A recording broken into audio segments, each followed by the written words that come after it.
ನಮಸ್ಕಾರ ಸ್ನೇಹಿತರೆ, ಎಲ್ಲರಿಗೂ ಅಂಬಿ ಕಾಂಪಿಟೇಟಿವ್ ಅಡ್ಡ ಯೂಟ್ಯೂಬ್ ಚಾನಲ್ಗೆ ಸುಸ್ವಾಗತ. ಇಂದಿನ ಈ ಸಂಚಿಕೆಯಲ್ಲಿ ಇತ್ತೀಚಿನ ದಿನಗಳಲ್ಲಿ KSRP ಮತ್ತು IRBಗೆ ಸಂಬಂಧಪಟ್ಟಂತಹ ಯಾವ ಪ್ರಶ್ನೆ ಪತ್ರಿಕೆ ಯಾವ ಪರೀಕ್ಷೆ ನಡೀತು ಎಂಬುದು ನೋಡ್ಕೊಂತ ಹೋದಾಗ 2020 ಮತ್ತು 2018 ಪ್ರಶ್ನೆ ಪತ್ರಿಕೆ ಕಂಡು ಬಂದವು. 2020 ಮತ್ತು 2021 ಪ್ರಶ್ನೆ ಪತ್ರಿಕೆಯನ್ನು ಆಲ್ರೆಡಿ ನಮ್ಮ ಯೂಟ್ಯೂಬ್ ಚಾನಲಲ್ಲಿ ವಿವರಣೆ ಸಮೇತವಾಗಿ ಬಿಡಿಸಿ ಹಾಕಲಾಗಿದೆ. ಇದು 2018 ಪ್ರಶ್ನೆ ಪತ್ರಿಕೆ. ಬನ್ನಿ ಹಾಗಾದರೆ ಮೊದಲನೇ ಪ್ರಶ್ನೆ ಈ ರೀತಿ ಇದೆ. ಕರ್ನಾಟಕದಲ್ಲಿ ಪ್ರಪ್ರಥಮವಾಗಿ ಸ್ವತಂತ್ರವನ್ನು ಘೋಷಿಸಿದ ಗ್ರಾಮ ಯಾವುದು ಎಂಬುದು ಈ ಪ್ರಶ್ನೆಯಾಗಿದೆ. ಈ ಪ್ರಶ್ನೆಗೆ ವಿವರಣೆ ಸಮೇತವಾಗಿ ಉತ್ತರನ ನೋಡೋಣ. ಇದಕ್ಕೆ ಸರಿಯಾದ ಉತ್ತರ ನೋಡೋಣ ಬನ್ನಿ ಸ್ನೇಹಿತರೆ. ಕರ್ನಾಟಕದಲ್ಲಿ ವಸಾಹತುಶಾಹಿ ಆಳ್ವಿಕೆಯಿಂದ ಸ್ವತಂತ್ರವನ್ನು ಘೋಷಿಸಿದ ಮೊದಲ ಗ್ರಾಮ ಶಿವಮೊಗ್ಗ ಜಿಲ್ಲೆಯ ಈಸೂರು. ಸರಿಯಾದ ಉತ್ತರ ಈಸೂರು. 1942ರಲ್ಲಿ ಈಸೂರು ಗ್ರಾಮದ ಜನರು ಬ್ರಿಟಿಷ್ ಆಡಳಿತವನ್ನು ತಿರಸ್ಕರಿಸಿ ತಾವು ಸ್ವತಂತ್ರರು ಎಂದು ಘೋಷಿಸಿಕೊಂಡರು. ಇದು ಭಾರತದ ಸ್ವಾತಂತ್ರ್ಯ ಹೋರಾಟದಲ್ಲಿ ಒಂದು ಮಹತ್ವದ ಘಟನೆಯಾಗಿದೆ. ವಿವರಣೆ ನೋಡೋದಾದರೆ, ಏಸೂರು ಕೊಟ್ಟರು ಈಸೂರು ಬಿಡವು ಎಂಬ ಘೋಷಣೆಯನ್ನ ಹೇಳುತ್ತಾ ನಾಯಕತ್ವವಿಲ್ಲದೆ ಸ್ವಯಂ ಪ್ರೇರಿತವಾಗಿ ಬ್ರಿಟಿಷರ ವಿರುದ್ಧ ಸ್ವಾತಂತ್ರ್ಯಕ್ಕಾಗಿ ಹೋರಾಟ ಮಾಡಿದ ಕೀರ್ತಿ ಈಸೂರು ಗ್ರಾಮಸ್ಥರಿಗೆ ಸಲ್ಲುತ್ತದೆ. ಗ್ರಾಮಸ್ಥರು 1942 ಸೆಪ್ಟೆಂಬರ್ 26ರಂದು ಗ್ರಾಮದ ವೀರಭದ್ರೇಶ್ವರ ದೇವಸ್ಥಾನದ ಮೇಲೆ ಪ್ರತ್ಯೇಕ ತ್ರಿವರ್ಣ ಧ್ವಜವನ್ನು ಹಾರಿಸುವ ಮೂಲಕ ಸ್ವತಂತ್ರ ಗ್ರಾಮ ಎಂದು ಘೋಷಣೆ ಮಾಡಿಕೊಂಡರು. ಗ್ರಾಮದ 12 ವರ್ಷದ ಮಲ್ಲಪ್ಪ ಅವರನ್ನು ಸರ್ವಾಧಿಕಾರಿ ಹಾಗೂ 10 ವರ್ಷದ ಜಯಪ್ಪ ಅವರನ್ನು ಅಮಲ್ದಾರರನ್ನಾಗಿ ಆಯ್ಕೆ ಮಾಡಿ ಆಡಳಿತ ನಡೆಸಿದರು. ಇದು ವಿವರಣೆಯಾಗಿ ಈ ಪ್ರಶ್ನೆ ನೋಡಲಾಗಿದೆ. ಎರಡನೇ ಪ್ರಶ್ನೆ, ಭಾರತದ ಅತಿ ಹೆಚ್ಚು ವಾರ್ಷಿಕ ಮಳೆ ವರದಿಯಾಗುವ ಸ್ಥಳ ಯಾವುದು ಎಂಬುದು ಈ ಪ್ರಶ್ನೆಯಾಗಿದೆ.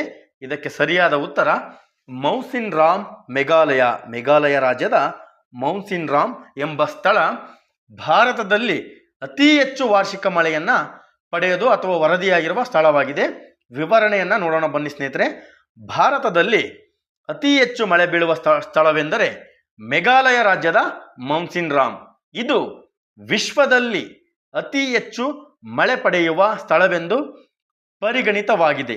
ಇದು ಸರಾಸರಿ ವಾರ್ಷಿಕ ಮಳೆ ಸುಮಾರು 11.822 ಮಿಲಿಮೀಟರ್ ಅಂದರೆ 467 ಇಂಚುಗಳ ಎಂದು ಅಂದಾಜಿಸಲಾಗಿದೆ. ವರದಿಯ ಪ್ರಕಾರ ಮೌಸಿನ್ ರಾಮ್ ಜೊತೆಗೆ ಮೇಘಾಲಯದ ಚಿರಾಪುಂಜಿಯು ಸಹ ಅತಿ ಹೆಚ್ಚು ಮಳೆ ಪಡೆಯುವ ಸ್ಥಳಗಳಲ್ಲಿ ಒಂದಾಗಿದೆ. ಕರ್ನಾಟಕದ ಆಗುಂಬೆ ಕೂಡ ದಕ್ಷಿಣ ಭಾರತದ ಚಿರಾಪುಂಜಿ ಎಂದು ಕರೆಯಲ್ಪಡುವ ಮತ್ತು ಪಶ್ಚಿಮ ಘಟ್ಟಗಳಲ್ಲಿ ಅತಿ ಹೆಚ್ಚು ಮಳೆ ಪಡೆಯುವ ಪ್ರದೇಶವಾಗಿದೆ. ಆದಾಗ್ಯೂ ಇದು ಮೌಸಿನ್ ರಾಮ್ನಷ್ಟು ಮಳೆಯನ್ನು ಪಡೆಯುವುದಿಲ್ಲ. ಹಾಗಾಗಿ ಮೌಸಿನ್ ರಾಮ್ ಅತಿ ಹೆಚ್ಚು ಮಳೆಯನ್ನು ಪಡೆಯುವ ಸ್ಥಳವಾಗಿ ಗುರುತಿಸಿಕೊಂಡಿದೆ. ಹಾಗೂ ಆಗುಂಬೆಯನ್ನು ದಕ್ಷಿಣ ಭಾರತದ ಚಿರಾಪುಂಜಿ ಎಂದು ಕರೆಯಲಾಗುತ್ತದೆ. ಮೂರನೇ ಪ್ರಶ್ನೆ, ಭಾರತದ ಯಾವ ರಾಜ್ಯ ಅತಿ ಹೆಚ್ಚು ಅರಣ್ಯ ಪ್ರದೇಶ ಹೊಂದಿದೆ? ಇದು ಇಂಪಾರ್ಟೆಂಟ್ ನೋಡಿ ಸ್ನೇಹಿತರೆ. ಇದಕ್ಕೆ ಸಂಬಂಧಪಟ್ಟಂಗೆ ಎಲ್ಲ ವಿವರಣೆಯನ್ನು ಈ ಪ್ರಶ್ನೆಯಲ್ಲೇ ನಾವು ನೋಡೋಣ. ಇದಕ್ಕೆ ಸರಿಯಾದ ಉತ್ತರ ಮಧ್ಯಪ್ರದೇಶ. ಭಾರತದಲ್ಲಿ ಅತಿ ಹೆಚ್ಚು ಅರಣ್ಯ ಪ್ರದೇಶ ಹೊಂದಿರುವ ರಾಜ್ಯ ಮಧ್ಯಪ್ರದೇಶವಾಗಿದೆ. ಭಾರತದಲ್ಲಿ ಅತಿ ಹೆಚ್ಚು ಅಂದರೆ ಮಧ್ಯಪ್ರದೇಶವು ಮಳೆಯನ್ನು ಪಡೆಯುತ್ತದೆ. ವಿವರಣೆ ಸಮೇತ ನೋಡೋದಾದರೆ, ವಿವರಣೆ ಮಧ್ಯಪ್ರದೇಶ ರಾಜ್ಯವು ದೇಶದಲ್ಲೇ ಅತಿ ಹೆಚ್ಚು ಅರಣ್ಯ ಪ್ರದೇಶವನ್ನು ಹೊಂದಿದೆ. 2019 ಅರಣ್ಯ ಸಮೀಕ್ಷೆಯ ಪ್ರಕಾರ ಮಧ್ಯಪ್ರದೇಶದಲ್ಲಿ ಅತಿ ಹೆಚ್ಚು ಅರಣ್ಯವಿದೆ. ಅರುಣಾಚಲ ಪ್ರದೇಶ, ಛತ್ತೀಸ್ಗಢ, ಒಡಿಶಾ ಮತ್ತು ಮಹಾರಾಷ್ಟ್ರ ರಾಜ್ಯಗಳು ಕೂಡ ಹೆಚ್ಚಿನ ಅರಣ್ಯ ಪ್ರದೇಶವನ್ನು ಹೊಂದಿವೆ. ಶೇಕಡವಾರು ಅರಣ್ಯ ಪ್ರದೇಶದ ಆಧಾರದ ಮೇಲೆ ಶೇಕಡವಾರು ನಾವು ನೋಡ್ತಾ ಇದ್ದೀವಿ. ಅತಿ ಹೆಚ್ಚು ಅಲ್ಲ, ಶೇಕಡವಾರು ಮಿಜೋರಾಂ ರಾಜ್ಯವು ಅತಿ ಹೆಚ್ಚು ಅರಣ್ಯ ಪ್ರದೇಶವನ್ನು ಹೊಂದಿದೆ. ಶೇಕಡವಾರು ಅರಣ್ಯ ಪ್ರದೇಶದ ಆಧಾರದ ಮೇಲೆ ನೋಡೋದಾದರೆ ಮಿಜೋರಾಂ ರಾಜ್ಯವು ಅತಿ ಹೆಚ್ಚು ಅರಣ್ಯ ಪ್ರದೇಶವನ್ನು ಹೊಂದಿದೆ. ಹಾಗಾದರೆ ಕರ್ನಾಟಕಕ್ಕೆ ಬರೋಣ. ಹಾಗಾದರೆ ಬರೀ ನಾವು ಸೆಂಟ್ರಲ್ ನೋಡ್ತಾ ಹೋದರೆ ಕರ್ನಾಟಕ ರಾಜ್ಯದಲ್ಲಿ ಏನು ಎಂಬುದು ನೋಡೋದಾದರೆ, ಕರ್ನಾಟಕದಲ್ಲಿ ಅತಿ ಹೆಚ್ಚು ಅರಣ್ಯ ಹೊಂದಿರುವ ಜಿಲ್ಲೆ ಉತ್ತರ ಕನ್ನಡ ಜಿಲ್ಲೆ. ಯಾವುದು? ಉತ್ತರ ಕನ್ನಡ ಜಿಲ್ಲೆ. ಈ ಜಿಲ್ಲೆಯು ಅತಿ ಹೆಚ್ಚು ಅರಣ್ಯ ಪ್ರದೇಶವಿದೆ. ಈ ಜಿಲ್ಲೆಯಲ್ಲಿ ಸುಮಾರು 8143.53 ಚದರ ಕಿಲೋಮೀಟರ್ ವಿಸ್ತೀರ್ಣವನ್ನು ಹರಡಿದೆ. ಹಾಗಾದರೆ ಭಾರತದಲ್ಲಿ ಅತಿ ಕಡಿಮೆ ಅರಣ್ಯ ಪ್ರದೇಶ ಹೊಂದಿರುವ ರಾಜ್ಯ, ಮುಂದೆ ಪ್ರಶ್ನೆ ಆಗಬಹುದು. ಈಗ ಅತಿ ಹೆಚ್ಚು ಕೇಳ್ಯಾರಂದಮೇಲೆ ಅತಿ ಕಡಿಮೆ ಕೇಳ್ಬೋದು. ಸರಿಯಾದ ಉತ್ತರ ಹರಿಯಾಣ ರಾಜ್ಯವು ಅತಿ ಕಡಿಮೆ ಅರಣ್ಯ ಪ್ರದೇಶವನ್ನು ಹೊಂದಿದೆ. ಹಾಗಾದರೆ ಕರ್ನಾಟಕದಲ್ಲಿ ಯಾವುದು ಅತಿ ಕಡಿಮೆ ಹೊಂದಿರೋದು ಎಂಬುದು ಪ್ರಶ್ನೆ ಆದರೆ, ಕರ್ನಾಟಕದಲ್ಲಿ ವಿಜಯಪುರ, ಆಗಿನ ಬಿಜಾಪುರ, ಇವಾಗಿನ ವಿಜಯಪುರ ಜಿಲ್ಲೆಯು ಅತಿ ಕಡಿಮೆ ಅರಣ್ಯ ಪ್ರದೇಶವನ್ನು ಹೊಂದಿರುವ ಜಿಲ್ಲೆಯಾಗಿದೆ. ಅತಿ ಜಾಸ್ತಿ ಉತ್ತರ ಕನ್ನಡ ಜಿಲ್ಲೆ, ಕಡಿಮೆ ವಿಜಯಪುರ. 4ನೇ ಪ್ರಶ್ನೆ, ಯಾರ್ಲಿಂಗ್ ಜಾಂಗ್ಬೋ ನದಿಯನ್ನು ಭಾರತದಲ್ಲಿ ಯಾವ ಹೆಸರಿನಿಂದ ಕರೆಯಲಾಗುತ್ತದೆ ಎಂಬುದು ಈ ಪ್ರಶ್ನೆಯಾಗಿದೆ. ಯಾವುದು? ಯಾರ್ಲುಂಗ್ ಜಾಂಗ್ಬೋ. ನೋಡಿ ಕೇಳ್ರಿ, ಇದು ಮತ್ತೆ ರಿಪೀಟ್ ಆಗಬಹುದು. ಇದಕ್ಕೆ ಸರಿಯಾದ ಉತ್ತರ ಯಾವುದು ಎಂಬುದನ್ನು ವಿವರಣೆ ಸಮೇತ ನೋಡೋಣ ಬನ್ನಿ ಸ್ನೇಹಿತರೆ. ಇದಕ್ಕೆ ಸರಿಯಾದ ಉತ್ತರ ಬ್ರಹ್ಮಪುತ್ರ. ವಿವರಣೆಯನ್ನು ನೋಡೋಣ. ಯಾರ್ಲುಂಗ್ ತಾಂಗೋ ಗ್ರ್ಯಾಂಡ್ಸ್ ಕ್ಯಾನ್ಸನ್ ರೂಪಿಸುತ್ತದೆ.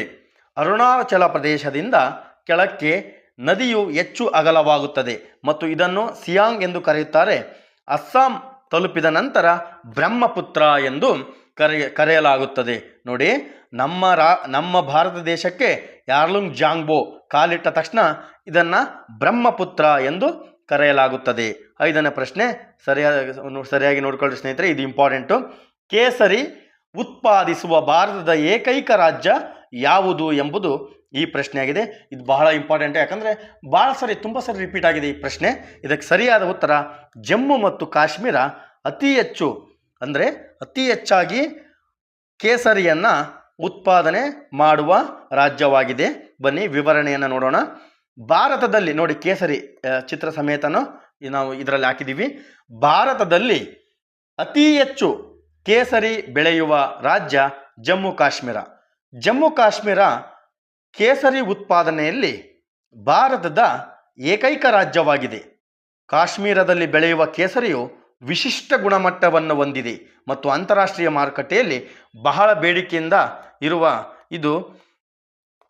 ಬೇಡಿಕೆಯನ್ನು ಹೊಂದಿದೆ.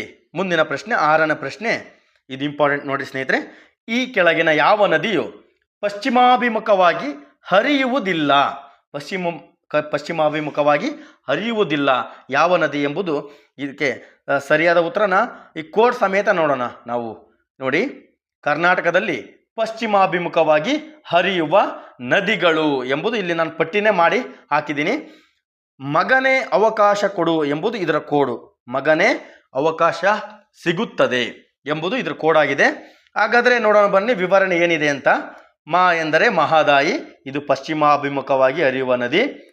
ಮಹದಾಯಿ, ಗಂಗಾವಳಿ ಅಥವಾ ಬಡ್ತಿ, ನೇತ್ರಾವತಿ, ಅಘನಾಶಿನಿ ಮತ್ತು ವರಾಹಿ ಹಾಗೂ ಕಾಳಿ, ಶರಾವತಿ ಇವು ಪಶ್ಚಿಮಾಭಿಮುಖವಾಗಿ ಹರಿಯುವ ನದಿಯಾಗಿದೆ. ಏನು? ಮಗನೇ ಅವಕಾಶ ಸಿಗುತ್ತದೆ. ಪಶ್ಚಿಮಾಭಿಮುಖವಾಗಿ ಕರ್ನಾಟಕದಲ್ಲಿ ಹರಿಯುವ ನದಿಗಳು ಯಾವಂದರೆ ಮಗನೇ ಅವಕಾಶ ಸಿಗುತ್ತದೆ ಎಂಬುದು ಕೋಡು. ಮಹದಾಯಿ, ಗಂಗಾವಳಿ ಅಥವಾ ಬೆಡ್ತಿ, ನೇತ್ರಾವತಿ, ಅಘನಾಶಿನಿ, ವರಾಹಿ, ಕಾಳಿ ಮತ್ತು ಶರಾವತಿ. 7ನೇ ಪ್ರಶ್ನೆ ಹೀಗಿದೆ: ಕರ್ನಾಟಕದ ಯಾವ ಜಿಲ್ಲೆ ಅತಿ ಹೆಚ್ಚು ಸಾಕ್ಷರತಾ ಪ್ರಮಾಣ ಹೊಂದಿದೆ ಎಂಬುದು ಈ ಪ್ರಶ್ನೆಯಾಗಿದೆ. ಇದಕ್ಕೆ ಸರಿಯಾದ ಉತ್ತರನ ನೋಡೋಣ ಬನ್ನಿ ಸ್ನೇಹಿತರೆ, ಯಾವುದು ಎಂಬುದನ್ನು. ಸಾಕ್ಷರತೆ ಪ್ರಮಾಣ ದಕ್ಷಿಣ ಕನ್ನಡ ಜಿಲ್ಲೆಯು ಅತಿ ಹೆಚ್ಚು ಸಾಕ್ಷರತೆಯನ್ನು ದಕ್ಷಿಣ ಕನ್ನಡ ಜಿಲ್ಲೆ ಹೊಂದಿದೆ. ನೋಡೋಣ ಬನ್ನಿ ವಿವರಣೆ. ಕರ್ನಾಟಕದ ಒಟ್ಟಾರೆ ಸಾಕ್ಷರತಾ ಪ್ರಮಾಣವು 75.36% ಆಗಿದೆ. ಈ ಪ್ರಮಾಣದಲ್ಲಿ ಪುರುಷರ ಸಾಕ್ಷರತೆ 82.47% ಮತ್ತು ಮಹಿಳೆಯರ ಸಾಕ್ಷರತೆ 68.08% ಇದೆ ಎಂದು ಅಂಕಿ ಅಂಶಗಳು ತೋರಿಸಿಕೊಡುತ್ತದೆ. ಹಾಗಾದರೆ ಇಲ್ಲಿ ಕೆಲವು ಪ್ರಮುಖ ಅಂಶಗಳನ್ನು ನೋಡೋಣ. ಒಟ್ಟು 75.36 ಸಾಕ್ಷರತೆ ಇದ್ದರೆ 82.47 ಪುರುಷರು, 68.08 ಮಹಿಳೆಯರು. ಹಾಗಾದರೆ ಜಿಲ್ಲಾ ಸಾಕ್ಷರತೆಗೆ ಬಂದರೆ ದಕ್ಷಿಣ ಕನ್ನಡ ಜಿಲ್ಲೆಯು ಅತಿ ಹೆಚ್ಚು ಸಾಕ್ಷರತೆ ಹೊಂದಿದ್ದರೆ ಯಾದಗಿರಿ ಜಿಲ್ಲೆಯು ಅತಿ ಕಡಿಮೆ ಸಾಕ್ಷರತೆಯನ್ನು ಹೊಂದಿದೆ. ಒಂದೇ ಪ್ರಶ್ನೆಯಲ್ಲಿ ಇಲ್ಲಿ 3 ಅಥವಾ 4 ಉತ್ತರಗಳನ್ನು ನಾವು ವಿವರಣೆ ಸಮೇತವಾಗಿ ಈ ಸಂಚಿಕೆಯಲ್ಲಿ ನೋಡೋದು ಇದು ಒಂಥರ ಸ್ಪೆಷಲ್. ಯಾದಗಿರಿಯು ಅತಿ ಕಡಿಮೆ ಸಾಕ್ಷರತೆಯನ್ನು ಹೊಂದಿದೆ. ಮುಂದಿನ ಪ್ರಶ್ನೆ 8ನೇ ಪ್ರಶ್ನೆ ನೋಡಿ.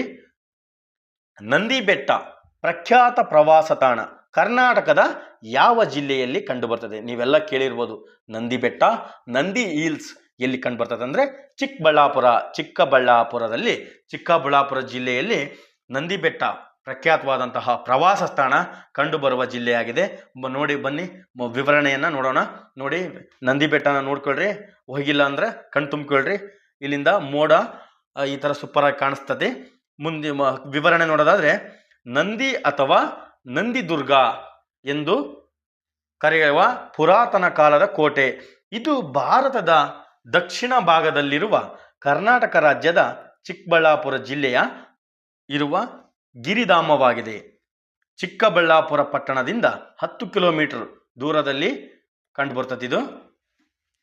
ಹಾಗೂ ಬೆಂಗಳೂರು ನಗರದಿಂದ ನೋಡ್ರಿ, ಬೆಂಗಳೂರು ನಗರದಿಂದ ಸುಮಾರು 45 ಕಿಲೋಮೀಟರ್ ಈ ಚಿಕ್ಕಬಳ್ಳಾಪುರ ನಂದಿ ಬೆಟ್ಟ ಕಾಣಿಸ್ತದೆ, ನೋಡಬಹುದು.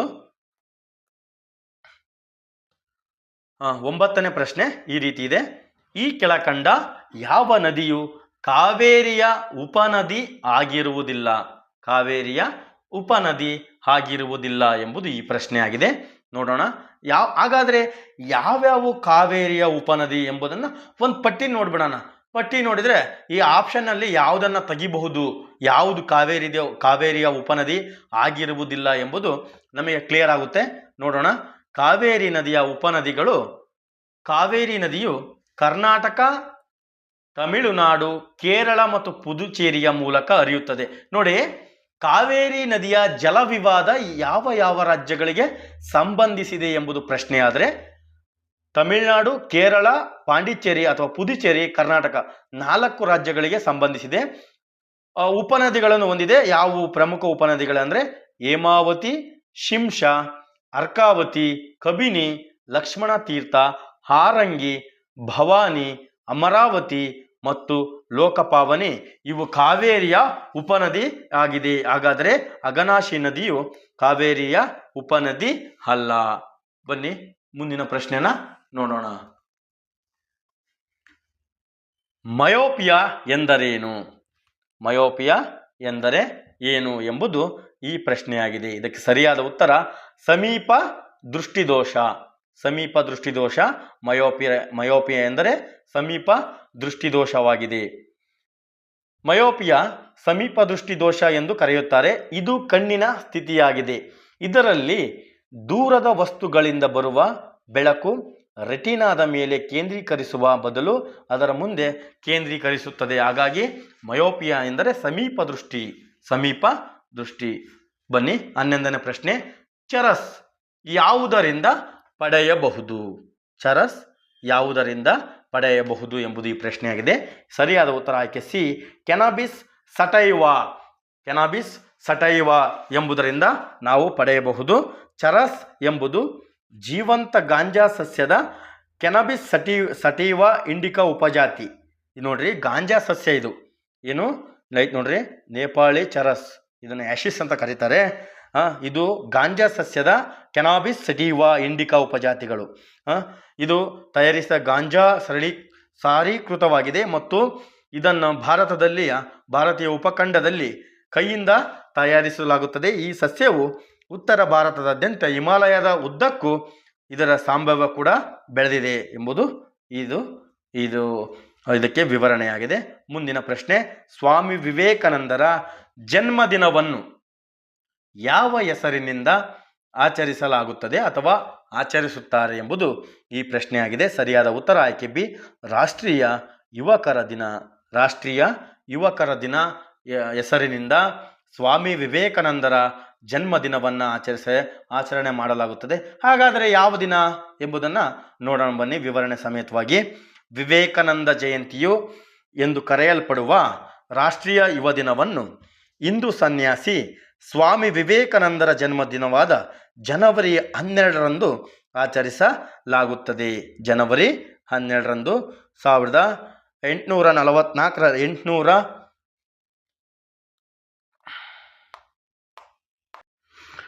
ಸ್ವಾಮಿ ವಿವೇಕಾನಂದರ ಜಯಂತಿ, ರಾಷ್ಟ್ರೀಯ ಯುವಕರ ದಿನ ಅಥವಾ ರಾಷ್ಟ್ರೀಯ ಯುವ ದಿನ ಎಂದು ಕರೆಯಲಾಗ್ತದೆ. ಜನವರಿ 12ರಂದು 1984ರ ಭಾರತ ಸರ್ಕಾರವು ಈ ದಿನವನ್ನು ರಾಷ್ಟ್ರೀಯ ಯುವ ದಿನವೆಂದು ಆಚರಣೆ ಮಾಡಲು ಘೋಷಿಸುತ್ತದೆ. ಈ ಕಾರ್ಯಕ್ರಮ ಭಾರತದಲ್ಲಿ ಆಚರಣೆ ಮಾಡಲಾಗ್ತದೆ. ಬನ್ನಿ ಮುಂದಿನ ಪ್ರಶ್ನೆಯನ್ನು ನೋಡೋಣ. ಭಾಷಾಶಾಸ್ತ್ರ ಎಂದರೆ ಏನು ಎಂಬುದು ಈ ಪ್ರಶ್ನೆಯಾಗಿದೆ. ಸರಿಯಾದ ಉತ್ತರ ಭಾಷೆಗಳ ಬಗ್ಗೆ ಅಧ್ಯಯನ ಮಾಡದೆ ಭಾಷಾಶಾಸ್ತ್ರವಾಗಿದೆ. ಭಾಷಾಶಾಸ್ತ್ರವೆಂದರೆ ಭಾಷೆಯನ್ನು ವೈಜ್ಞಾನಿಕವಾಗಿ ಅಧ್ಯಯನ ಮಾಡುವ ಶಾಸ್ತ್ರ ಭಾಷಾಶಾಸ್ತ್ರ. ಇದು ಭಾಷೆಯ ಸ್ವರೂಪ, ರಚನೆ, ಅರ್ಥ ಮತ್ತು ಬಳಕೆಯನ್ನು ವಿಶ್ಲೇಷಿಸುತ್ತದೆ. ಭಾಷಾಶಾಸ್ತ್ರಜ್ಞರು ಭಾಷೆಯ ವಿವಿಧ ಅಂಶಗಳನ್ನು ಅಧ್ಯಯನ ಮಾಡ್ತಾರೆ. ಉದಾಹರಣೆಗೆ ಶಬ್ದಗಳು, ಪದಗಳು, ವಾಕ್ಯಗಳು ಮತ್ತು ಅರ್ಥಗಳು. ಇದು ಭಾಷಾಶಾಸ್ತ್ರಕ್ಕೆ ಸಂಬಂಧಿಸಿದ ಅಧ್ಯಯನವಾಗಿದೆ. ಮುಂದಿನ ಪ್ರಶ್ನೆ. ಹಿಮದಿಂದ ಆವರಿಸಿರುವ ದಕ್ಷಿಣ ಧ್ರುವದ ಖಂಡವನ್ನು ಏನೆಂದು ಕರೆಯುತ್ತಾರೆ ಎಂಬುದು ಈ ಪ್ರಶ್ನೆಯಾಗಿದೆ. ಇದಕ್ಕೆ ಸರಿಯಾದ ಉತ್ತರ ಅಂಟಾರ್ಟಿಕಾ ಎಂದು ಆಯ್ಕೆ ಸಿ. ಅಂಟಾರ್ಟಿಕಾ ಎಂದು ದಕ್ಷಿಣ ಧ್ರುವದ ಹಿಮಾವೃತ ಖಂಡವನ್ನು ಅಂಟಾರ್ಟಿಕಾ ಎಂದು ಕರೆಯುತ್ತಾರೆ. ಮುಂದಿನ ಪ್ರಶ್ನೆ 16ನೇ ಪ್ರಶ್ನೆ. ಈ ಕೆಳಗಿನ ರಾಷ್ಟ್ರೀಯ ಉದ್ಯಾನವನಗಳಲ್ಲಿ ಯಾವುದು ಕರ್ನಾಟಕದಲ್ಲಿ ಇದೆ ಎಂಬುದು ಈ ಪ್ರಶ್ನೆಯಾಗಿದೆ. ಸರಿಯಾದ ಉತ್ತರ ಸೈಲೆಂಟ್ ವ್ಯಾಲಿ. ಇದು ಕೇರಳದಲ್ಲಿ ಕಂಡುಬರುವ ಉದ್ಯಾನವನವಾಗಿದೆ. ಮಾಧವ ಇದು ಮಧ್ಯಪ್ರದೇಶದಲ್ಲಿ ಕಂಡುಬರುತ್ತದೆ. ಬಂಡೀಪುರ ಇದು ಕರ್ನಾಟಕದ ಚಾಮರಾಜನಗರ ಜಿಲ್ಲೆಯಲ್ಲಿ ಕಂಡುಬರುವ ರಾಷ್ಟ್ರೀಯ ಉದ್ಯಾನವನವಾಗಿದೆ. ಬಂಡೀಪುರ ರಾಷ್ಟ್ರೀಯ ಉದ್ಯಾನವನ ಕರ್ನಾಟಕದ ಚಾಮರಾಜನಗರ ಜಿಲ್ಲೆಯಲ್ಲಿ ಇರುವ ಒಂದು ರಾಷ್ಟ್ರೀಯ ಉದ್ಯಾನವನವಾಗಿದೆ. ತಮಿಳುನಾಡಿನ ಮದುಮಲೈ ರಾಷ್ಟ್ರೀಯ ಉದ್ಯಾನವನ ಕೇರಳದ ವಾಯ್ನಾಡು ವನ್ಯಜೀವಿ ಅಭಯಾರಣ್ಯ ಇದಕ್ಕೆ ಹೊಂದ್ಕೊಂಡತಿ. ಹಾಗಾದರೆ ಪ್ರಶ್ನೆ ಕೇಳಬಹುದು, ಬಂಡೀಪುರ ರಾಷ್ಟ್ರೀಯ ಉದ್ಯಾನವನ ಯಾವ ರಾಜ್ಯಗಳಿಗೆ ಹೊಂದಿಕೊಂಡಿದೆ ಅಂದರೆ ಕರ್ನಾಟಕ, ತಮಿಳುನಾಡು ಮತ್ತು ಕೇರಳ 3 ರಾಜ್ಯಕ್ಕೆ ಅಂದರೆ ಗಡಿಯಲ್ಲಿ ಹಂಚಿಕೊಂಡಿರುವ ಉದ್ಯಾನವನವಾಗಿದೆ.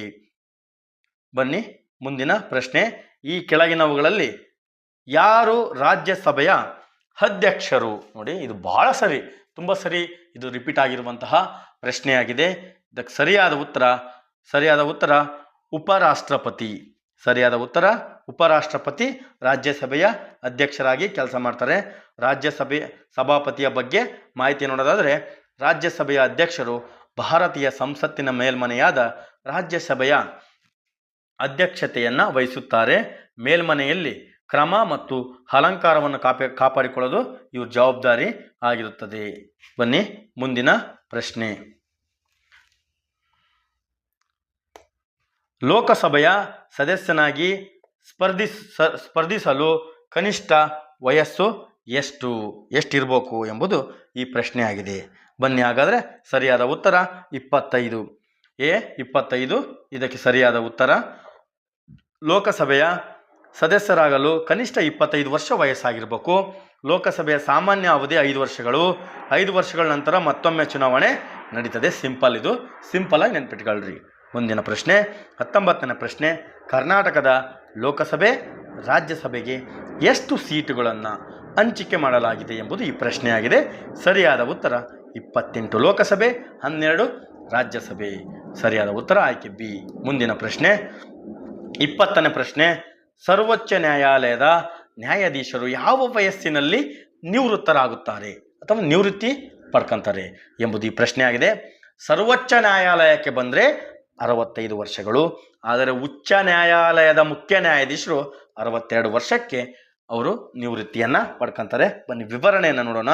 ಸುಪ್ರೀಂ ಕೋರ್ಟ್ ನ್ಯಾಯಾಧೀಶರು ಭಾರತ ಸಾರ್ವಭೌಮ ಪ್ರಜಾಪ್ರಭುತ್ವ ಗಣರಾಜ್ಯವಾದ 2 ದಿನಗಳು ನಂತರ ಜನವರಿ 28, 1950ರಂದು ಸುಪ್ರೀಂ ಕೋರ್ಟು ಅಸ್ತಿತ್ವಕ್ಕೆ ಬರ್ತದೆ. ಸರಿಯಾಗಿ ನೆನಪಿಟ್ಕೊಳ್ಳಿ ಸ್ನೇಹಿತರೆ. 1950 ಜನವರಿ 28. ಹಾಗಾದರೆ ಸುಪ್ರೀಂ ಕೋರ್ಟು ಅಸ್ತಿತ್ವಕ್ಕೆ ಬಂದಿದ್ದು ಜನವರಿ 28, 1950ರಲ್ಲಿ ಅಸ್ತಿತ್ವಕ್ಕೆ ಬರ್ತದೆ. ಮುಂದೆ ನೋಡೋದಾದರೆ ಭಾರತದ ಸುಪ್ರೀಂ ಕೋರ್ಟು ಮುಖ್ಯ ನ್ಯಾಯಾಧೀಶರು ಮತ್ತು ಭಾರತದ ರಾಷ್ಟ್ರಪತಿಗಳು ನೇಮಿಸಿದ 33 ಇತರ ನ್ಯಾಯಾಧೀಶರನ್ನು ಒಳಗೊಂಡಿದೆ. ಅಂದರೆ ಒಬ್ಬ ಮುಖ್ಯ ನ್ಯಾಯಾಧೀಶರು ಮತ್ತು 33 ನ್ಯಾಯಾಧೀಶರುಗಳನ್ನ ಒಳಗೊಂಡಿರುತ್ತದೆ. ಸುಪ್ರೀಂ ಕೋರ್ಟ್ ನ್ಯಾಯಾಧೀಶರು 65 ವರ್ಷ ವಯಸ್ಸಿನ ನಂತರ ನಿವೃತ್ತರಾಗ್ತಾರೆ.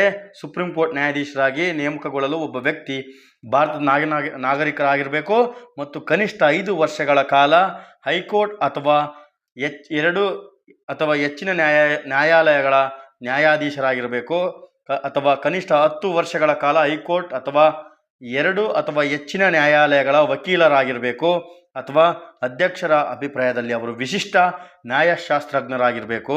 ಹೈಕೋರ್ಟ್ ನ್ಯಾಯಾಧೀಶರನ್ನು ಸುಪ್ರೀಂ ಕೋರ್ಟ್ ತಾತ್ಕಾಲಿಕ ನ್ಯಾಯಾಧೀಶರಾಗಿ ನೇಮಕ ಮಾಡಲು ಸುಪ್ರೀಂ ಕೋರ್ಟ್ ಅಧಿಕಾರನ ಹೊಂದಿದೆ. ಮುಂದಿನ ಪ್ರಶ್ನೆ 20ನೇ ಪ್ರಶ್ನೆ, ಸರ್ವೋಚ್ಚ ನ್ಯಾಯಾಲಯದ ನ್ಯಾಯಾಧೀಶರು, ಇದು ಮತ್ತೆ ರಿಪೀಟ್ ಆಗಿದೆ. ಮುಂದಿನ ಪ್ರಶ್ನೆ 21ನೇ ಪ್ರಶ್ನೆ, ಯಾವ ರೀತಿಯ ನಾಗರಿಕತೆಯನ್ನು ನಮ್ಮ ದೇಶದ ಸಂವಿಧಾನವು ಅಂಗೀಕರಿಸಿದೆ? ಯಾವ ರೀತಿದು? ಏಕಪೌರತ್ವನ, ದ್ವಿಪೌರತ್ವನ, 3 ನಾಗರಿಕತೆನ ಅಥವಾ ಯಾವುದು ಅಲ್ವಾ ಅಂತ ಈ ಪ್ರಶ್ನೆಯಾಗಿದೆ. ಸರಿಯಾದ ಉತ್ತರ ಏಕಪೌರತ್ವ. ನಮ್ಮ ಭಾರತವು ಏಕಪೌರತ್ವ. ಏಕಪೌರತ್ವ ಅಂದರೆ ಏನು? ಏಕಪೌರತ್ವ ಎಂದರೆ ಪ್ರತಿಯೊಬ್ಬ ವ್ಯಕ್ತಿಯು ಕೇವಲ ಭಾರತದ ಪ್ರಜೆ ಎಂದು ಪರಿಗಣಿಸಲ್ಪಡ್ತಾರೆ.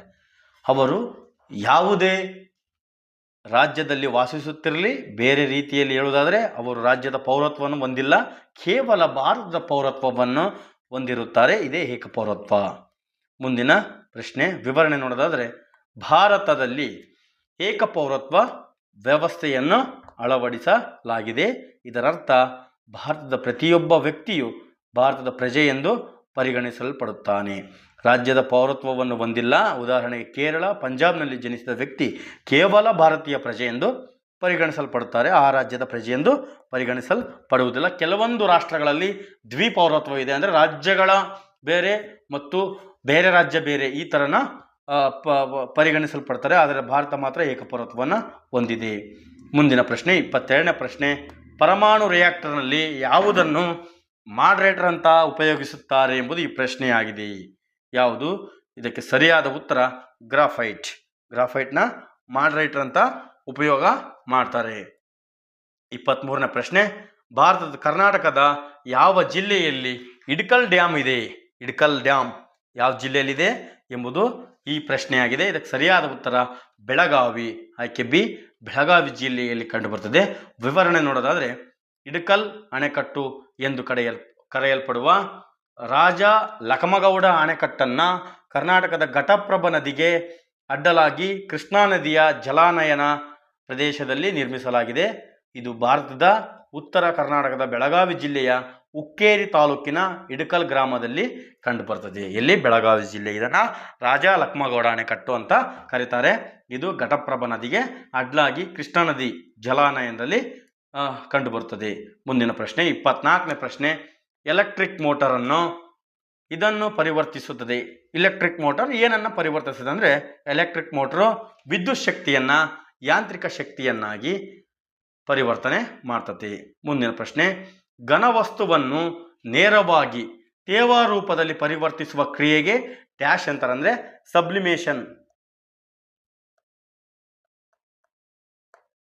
ಸಬ್ಲಿಮೇಷನ್ ಎಂದು ಕರೆಯುತ್ತಾರೆ. ಆಯ್ಕೆ ಡಿ ಇದಕ್ಕೆ ಸರಿಯಾದ ಉತ್ತರ.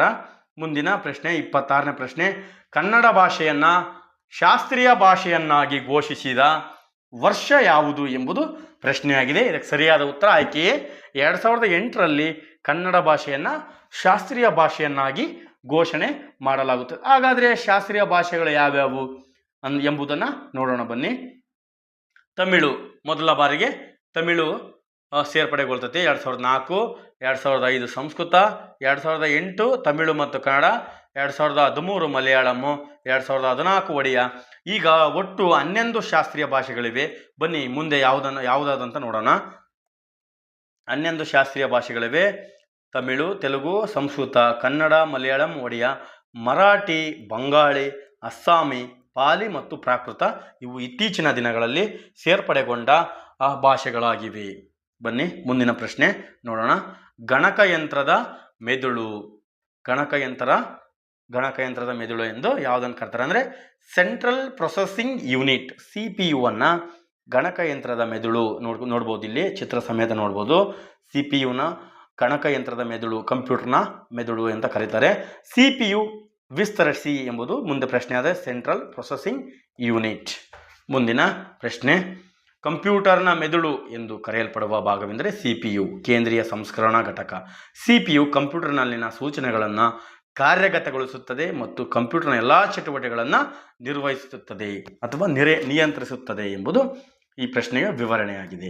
ಮುಂದಿನ ಪ್ರಶ್ನೆ, RAM ರ್ಯಾಮ್ ಇದರ ಪೂರ್ಣ ಹೆಸರು, ಪೂರ್ಣ ರೂಪ ಹೇಳಿರಿ. ಇದಕ್ಕೆ ಸರಿಯಾದ ಉತ್ತರ ರ್ಯಾಂಡಮ್ ಆಕ್ಸೆಸ್ ಮೆಮೊರಿ. ಆಯ್ಕೆ ಸಿ, ರ್ಯಾಂಡಮ್ ಆಕ್ಸೆಸ್ ಮೆಮೊರಿ. ವಿವರಣೆ, random access memory. RAM stands for random access memory and it's one of the most fundamental elements of computing. RAM is temporary memory bank where your computer stores data in it needs to retrieve quickly. ನೋಡ್ರಿ, random access memory ಇದು data store, computer data store ಮಾಡೋದು. ಮುಂದಿನ ಪ್ರಶ್ನೆ 29ನೇ ಪ್ರಶ್ನೆ, ಪತಂಜಲಿ ಯಾವ ಸೂತ್ರಗಳ ಸಂಕಲನವಾಗಿದೆ ಎಂಬುದು ಈ ಪ್ರಶ್ನೆಯಾಗಿದೆ. ಸರಿಯಾದ ಉತ್ತರ ಯೋಗ ಸೂತ್ರ. ಪತಂಜಲಿ ಯೋಗ ಸೂತ್ರ. ವಿವರಣೆ ನೋಡೋಣ. ಪತಂಜಲಿ ಮುನಿಗಳು ಔಷಧ, ಭಾಷೆ ಮತ್ತು ವ್ಯಾಕರಣ ಮೇಲೆ ಪಠ್ಯಗಳನ್ನು ಬರೆದಂತಹ ಬಹುಮುಖ ಪ್ರತಿಭೆಯುಳ್ಳ ವ್ಯಕ್ತಿಯಷ್ಟೇ ಅಲ್ಲ, 18 ಶಾಸ್ತ್ರೀಯ ತಮಿಳು ಸಿದ್ಧರುಗಳಲ್ಲಿ ಒಬ್ಬರಾಗಿದ್ದರು. ಒಬ್ಬ ಮಹಾನ್ ಯೋಗಿಯಾಗಿದ್ದರು. ಇವರು ಆಧುನಿಕ ಯೋಗದ ಜನಕ ಎಂದೇ ಹೆಚ್ಚಾಗಿ ಪ್ರಸಿದ್ಧರಾಗಿದ್ದರು. ಹಾಗಾಗಿ ಯೋಗ ಸೂತ್ರಕ್ಕೆ ಸಂಬಂಧಿಸಿದರಾಗಿದ್ದಾರೆ. 30ನೇ ಪ್ರಶ್ನೆ, ಕಂಪ್ಯೂಟರ್ ಭಾಷೆಯಲ್ಲಿ ಎರರ್ಗೆ ಈಗೂಕ್ ಅನ್ನುತ್ತಾರೆ. ಎರರ್ಗೆ ಬಗ್, ಆಕೆಯೇ ಬಗ್ ಅಂತ ಕರೀತಾರೆ. ಕಂಪ್ಯೂಟರ್ನಲ್ಲಿ ಕೆಲವೊಂದು ಟೈಮು ಏನಾದರೂ ಓಪನ್ ಆಗ್ತಿಲ್ಲ ಅಂತಂದರೆ ಎರರ್ ಅಂತ ತೋರಿಸ್ತದೆ, ಅದಕ್ಕೆ ಬಗ್ ಅಂತ ಕರೀತಾರೆ. ಮುಂದಿನ ಎರರ್ಗೆ ಸಂಬಂಧಪಟ್ಟಾದರೆ, ಎರರ್ ಎಂದರೆ ಕನ್ನಡದಲ್ಲಿ ದೋಷ, ತಪ್ಪು ಅಥವಾ ತಪ್ಪಾದ ಲೆಕ್ಕಾಚಾರ ಎಂದರ್ಥ. ತಪ್ಪು ಮಾಹಿತಿ ಅಥವಾ ತಪ್ಪಾದ ನಡವಳಿಕೆಯನ್ನು ಸೂಚಿಸುತ್ತದೆ. ಉದಾಹರಣೆಗೆ, ಕಂಪ್ಯೂಟರ್ ಪ್ರೋಗ್ರಾಮಲ್ಲಿ ಒಂದು ದೋಷ ಸಂಭವಿಸಿದರೆ ಅದನ್ನು ಪ್ರೋಗ್ರಾಮ್ ಎರರ್ ಎಂದು ಕರೆಯಲಾಗುತ್ತದೆ. ಮುಂದಿನ ಪ್ರಶ್ನೆ 31ನೇ ಪ್ರಶ್ನೆ, ವಿಜಯನಗರ ಸಾಮ್ರಾಜ್ಯದ ಸಂಸ್ಥಾಪಕರು ಯಾರು ಎಂಬುದು ಪ್ರಶ್ನೆಯಾಗಿದೆ. ಆಯ್ಕೆ ಎ ಹೌದು, ಆಯ್ಕೆ ಬಿ ಹೌದು. ಹರಿಹರ ಮತ್ತು ಬುಕ್ಕರಾಯ, ಅಕ್ಕಬುಕ್ಕ ವಿಜಯನಗರ ಸಾಮ್ರಾಜ್ಯದ ಸಂಸ್ಥಾಪಕರು. ವಿಜಯನಗರ ಸಾಮ್ರಾಜ್ಯವನ್ನು 1333ರಲ್ಲಿ ಹರಿಹರ ಮತ್ತು ಬುಕ್ಕರಾಯರು ಸ್ಥಾಪಿಸಿದರು.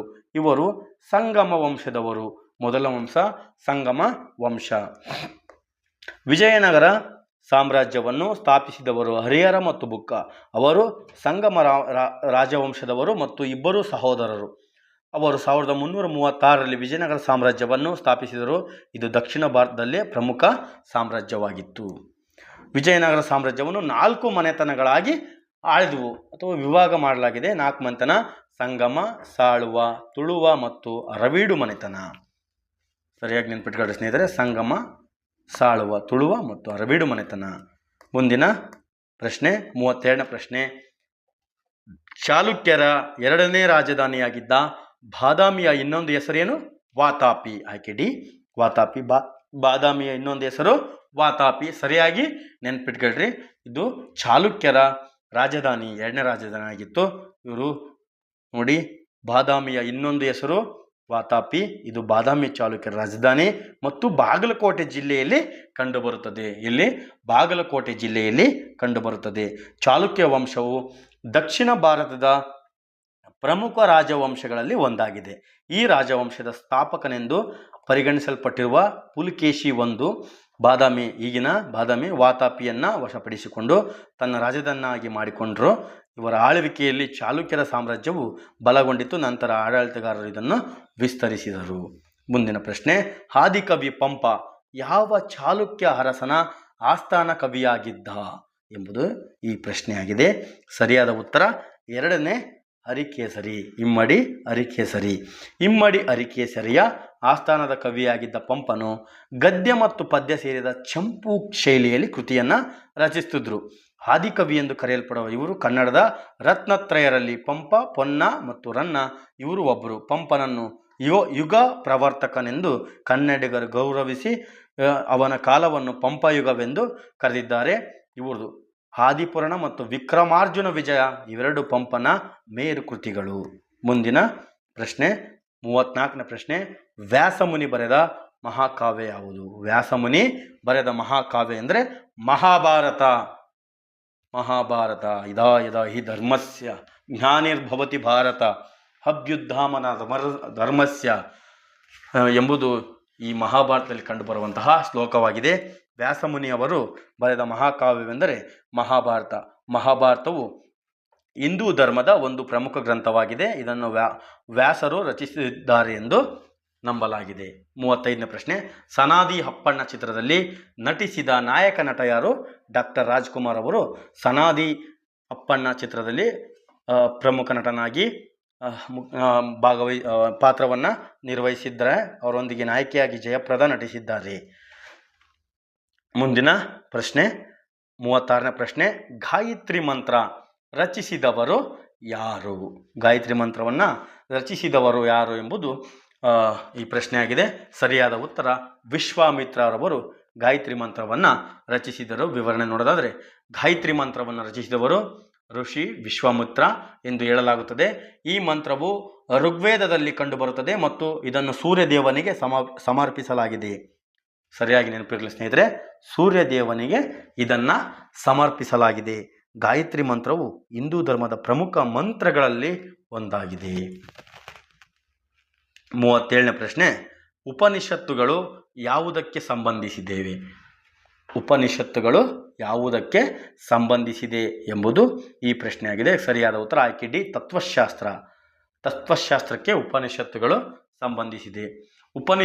ಉಪನಿಷತ್ತುಗಳು ಹಿಂದೂ ಧರ್ಮದ ಒಂದು ಭಾಗವಾಗಿದ್ದು ಇದು ವೇದಗಳ ಕೊನೆಯ ಭಾಗವಾಗಿದೆ ಮತ್ತು ಆಧ್ಯಾತ್ಮಿಕ ಜ್ಞಾನ, ತತ್ವಶಾಸ್ತ್ರ ಮತ್ತು ಆತ್ಮದ ಸ್ವಭಾವದ ಬಗ್ಗೆ ಚರ್ಚೆ ಮಾಡ್ತದೆ.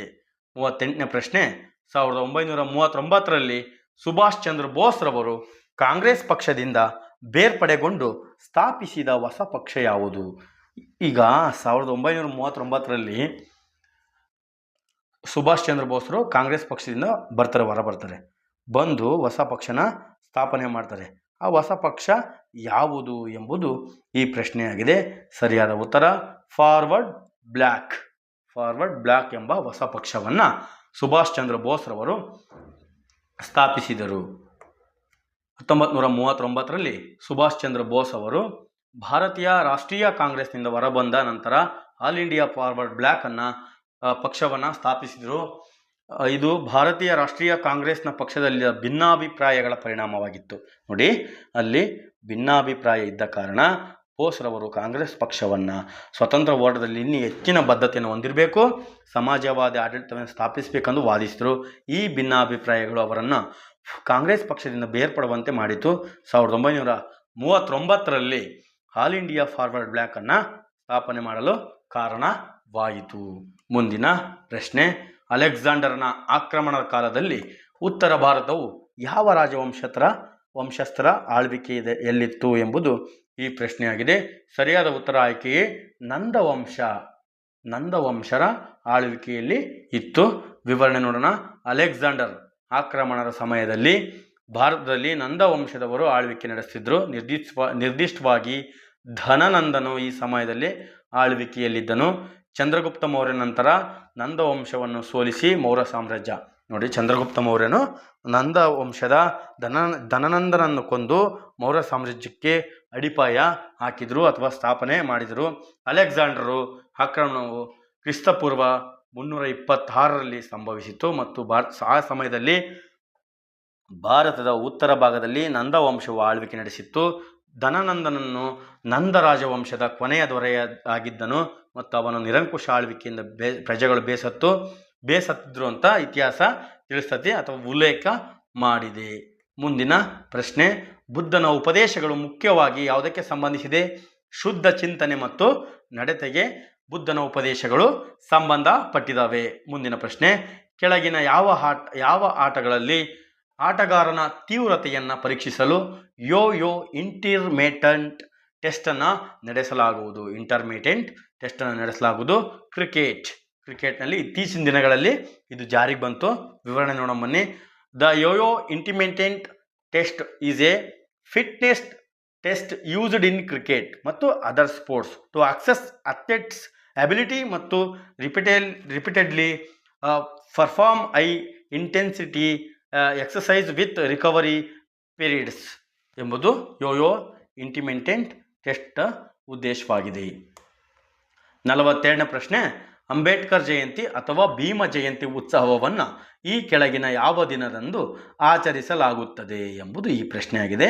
ಸರಿಯಾದ ಉತ್ತರ 14ನೇ ಏಪ್ರಿಲ್ 14ರಂದು ಅವರ ಭೀಮ ಜಯಂತಿ ಅಥವಾ ಅಂಬೇಡ್ಕರ್ ಜಯಂತಿಯ ಉತ್ಸವವನ್ನು ಬಹಳ ವಿಜೃಂಭಣೆಯಿಂದ ನಮ್ಮ ಭಾರತ ದೇಶದಲ್ಲಿ ಮತ್ತು ಅನ್ಯ ರಾಷ್ಟ್ರಗಳಲ್ಲಿ ಕೆಲವೊಂದು ಭಾಗಗಳಲ್ಲಿ ಆಚರಣೆ ಮಾಡಲಾಗುತ್ತದೆ. ಮುಂದಿನ ಪ್ರಶ್ನೆ ಆಯಿತಾ, ವಿಶ್ವದಾದ್ಯಂತ ಮಾಡ್ತಾರೆ. ಅಂಬೇಡ್ಕರ್ ಜಯಂತಿ ಅಥವಾ ಭೀಮ ಜಯಂತಿ ಎಂದು ಕರೆಯಲ್ಪಡುವ ಈ ದಿನ ಅಂಬೇಡ್ಕರ್ ಅವರ ಜನ್ಮದಿನವನ್ನು ಸೂಚಿಸುತ್ತದೆ. ಅವರು 1891 ಏಪ್ರಿಲ್ 14ರಂದು ಜನಿಸಿದರು.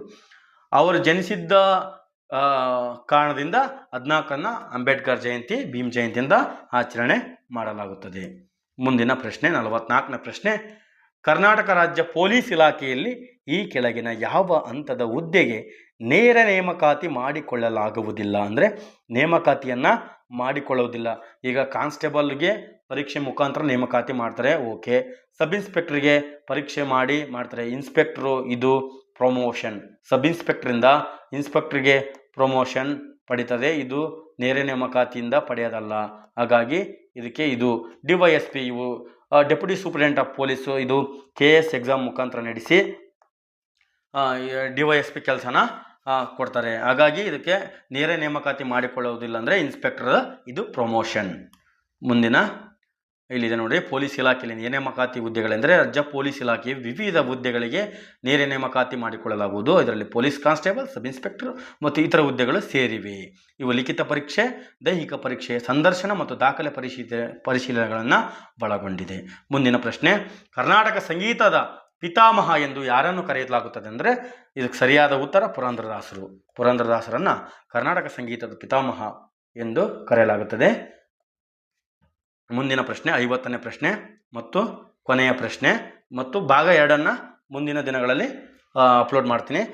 50ನೇ ಪ್ರಶ್ನೆ, ಕರ್ನಾಟಕದ ಈ ಕೆಳಗಿನ ಯಾವ ಭಾಗಗಳಲ್ಲಿ, ಯಾವ ಪ್ರದೇಶಗಳಲ್ಲಿ ಅಶೋಕನ ಮೂಲ ಕಲ್ಲಿನ ಶಾಸನ ದೊರಕಿದೆ ಎಂಬುದು ಈ ಪ್ರಶ್ನೆಯಾಗಿದೆ. ಎಲ್ಲಿ ಹಾಗಾದರೆ ಅಂತಂದರೆ, ಅಶೋಕನ ಕಲ್ಲಿನ ಶಾಸನಗಳು ಕರ್ನಾಟಕದ ಚಿತ್ರದುರ್ಗ ಜಿಲ್ಲೆಯ ಬ್ರಹ್ಮಗಿರಿ, ಸಿದ್ದಾಪುರ, ಜಟಿಂಗರಾಮೇಶ್ವರ, ಕೊಪ್ಪಳ, ಬಳ್ಳಾರಿ ಜಿಲ್ಲೆಯ ನಿಟ್ಟೂರು ಮತ್ತು ಉದಗೋಳ ಮತ್ತು ರಾಯಚೂರು ಜಿಲ್ಲೆಯ ಮಸ್ಕಿಯಲ್ಲಿ ಅಶೋಕನ ಮೂಲ ಕಲ್ಲಿನ ಶಾಸನಗಳು ದೊರೆತಿವೆ. ಈ ಶಾಸನಗಳು ಪ್ರಾಕೃತ ಭಾಷೆ ಬ್ರಾಹ್ಮಿ ಲಿಪಿಯಲ್ಲಿ ಕಂಡುಬರ್ತದೆ. ಇಲ್ಲಿಗೆ ಈ ವಿಡಿಯೋ ಮುಕ್ತಾಯಗೊಳ್ತದೆ. ಎಲ್ಲರಿಗೂ ನಮಸ್ಕಾರ. ಮುಂದಿನ ಭಾಗನ ಈ 51ನೇ ಪ್ರಶ್ನೆಯಿಂದ 100ನೇ ಪ್ರಶ್ನೆವರೆಗೆ ಮತ್ತೆ ಇದೇ ಥರ ವಿವರಣೆ ಸಮೇತ ನೋಡೋಣ. ಈ ವಿಡಿಯೋ ಲೆಂತಿ ಆಗಬಾರ್ದಂತ ಇಲ್ಲಿಗೆ ನಿಲ್ಲಿಸ್ತಾ ಇದ್ದೀನಿ. ಎಲ್ಲರಿಗೂ ಧನ್ಯವಾದಗಳು. ಎಲ್ಲರಿಗೂ ನಮಸ್ಕಾರ. ನಿಮ್ಮ ಯೂಟ್ಯೂಬ್ ಚಾನಲ್ಗೆ ಎಲ್ಲರಿಗೂ ಸುಸ್ವಾಗತ. ಇಂದಿನ ಈ ಸಂಚಿಕೆಯಲ್ಲಿ ಪೊಲೀಸ್ ಕಾನ್ಸ್ಟೇಬಲ್ CAR ಮತ್ತು DAR non-HK ಪೇಪರ್ 2017 ಬಿಡಿಸೋಣ ಸ್ನೇಹಿತರೆ. ಈ ಸಂಚಿಕೆಯಲ್ಲಿ city armed reserve, district armed reserve ಪ್ರಶ್ನೆ ಪತ್ರಿಕೆಯನ್ನು ಈ ಸಂಚಿಕೆಯಲ್ಲಿ ಬಿಡಿಸೋಣ ಸ್ನೇಹಿತರೆ. ಬನ್ನಿ, ಹಾಗಾದರೆ ಸಮಯ ವ್ಯರ್ಥ ಮಾಡೋದು ಬೇಡ. ಮೊದಲನೇ ಪ್ರಶ್ನೆ, ಚುನಾವಣಾ ಆಯೋಗದ ಆಯುಕ್ತರ ಅಧಿಕಾರಾವಧಿ ಎಷ್ಟು? ಚುನಾವಣಾ ಆಯೋಗದ ಅಧಿಕಾರಾವಧಿ ಎಷ್ಟು ಎಂಬುದು ಈ ಪ್ರಶ್ನೆಯಾಗಿದೆ. ಸರಿಯಾದ ಉತ್ತರ 6 ವರ್ಷ. ಆಯ್ಕೆ ಸಿ ಸರಿಯಾದ ಉತ್ತರ 6 ವರ್ಷ ಚುನಾವಣಾ ಆಯುಕ್ತರ ಅಧಿಕಾರಾವಧಿಯಾಗಿದೆ. 2ನೇ ಪ್ರಶ್ನೆ, ಮೈಸೂರು ರಾಜ್ಯದ ಪ್ರಥಮ ಮುಖ್ಯಮಂತ್ರಿ ಯಾರು ಎಂಬುದು ಈ ಪ್ರಶ್ನೆಯಾಗಿದೆ. ಇದಕ್ಕೆ ಸರಿಯಾದ ಉತ್ತರ ಆಯ್ಕೆ ಎ ಚೆಂಗಲರಾಯ ರೆಡ್ಡಿ, KC ರೆಡ್ಡಿ ಅವರು ಮೈಸೂರು ರಾಜ್ಯದ ಮೊದಲ ಮುಖ್ಯಮಂತ್ರಿ. 3ನೇ ಪ್ರಶ್ನೆ, ರೂಲ್ ಆಫ್ ಲಾ ಯಾವ ದೇಶದ ಕೊಡುಗೆ ಎಂಬುದು ಈ ಪ್ರಶ್ನೆಯಾಗಿದೆ. ಇದಕ್ಕೆ ಸರಿಯಾದ ಉತ್ತರ ರೂಲ್ ಆಫ್ ಲಾ ಇದು ಬ್ರಿಟನ್ ದೇಶದ ಕೊಡುಗೆಯಾಗಿದೆ. 4ನೇ ಪ್ರಶ್ನೆ, ಮತದಾನದ ವಯಸ್ಸನ್ನು 21ರಿಂದ 18ಕ್ಕೆ ಇಳಿಸಿದ ವರ್ಷ ನಾವು ಮತ ಏನು ಚಲಾವಣೆ ಮಾಡ್ತೀವಿ ಅದು ಮೊದಲಿಗೆ 21 ವರ್ಷ ಇತ್ತು ವಯೋಮಿತಿ, ಈಗ 18 ವರ್ಷಕ್ಕೆ ಇಳಿಸಿದ ವರ್ಷ ಯಾವುದು ಎಂಬುದು ಈ ಪ್ರಶ್ನೆಯಾಗಿದೆ. ಇದಕ್ಕೆ ಸರಿಯಾದ ಉತ್ತರ ಆಯ್ಕೆ ಎ, 4ನೇದು ಆಯ್ಕೆ ಎ, 1989ರಲ್ಲಿ.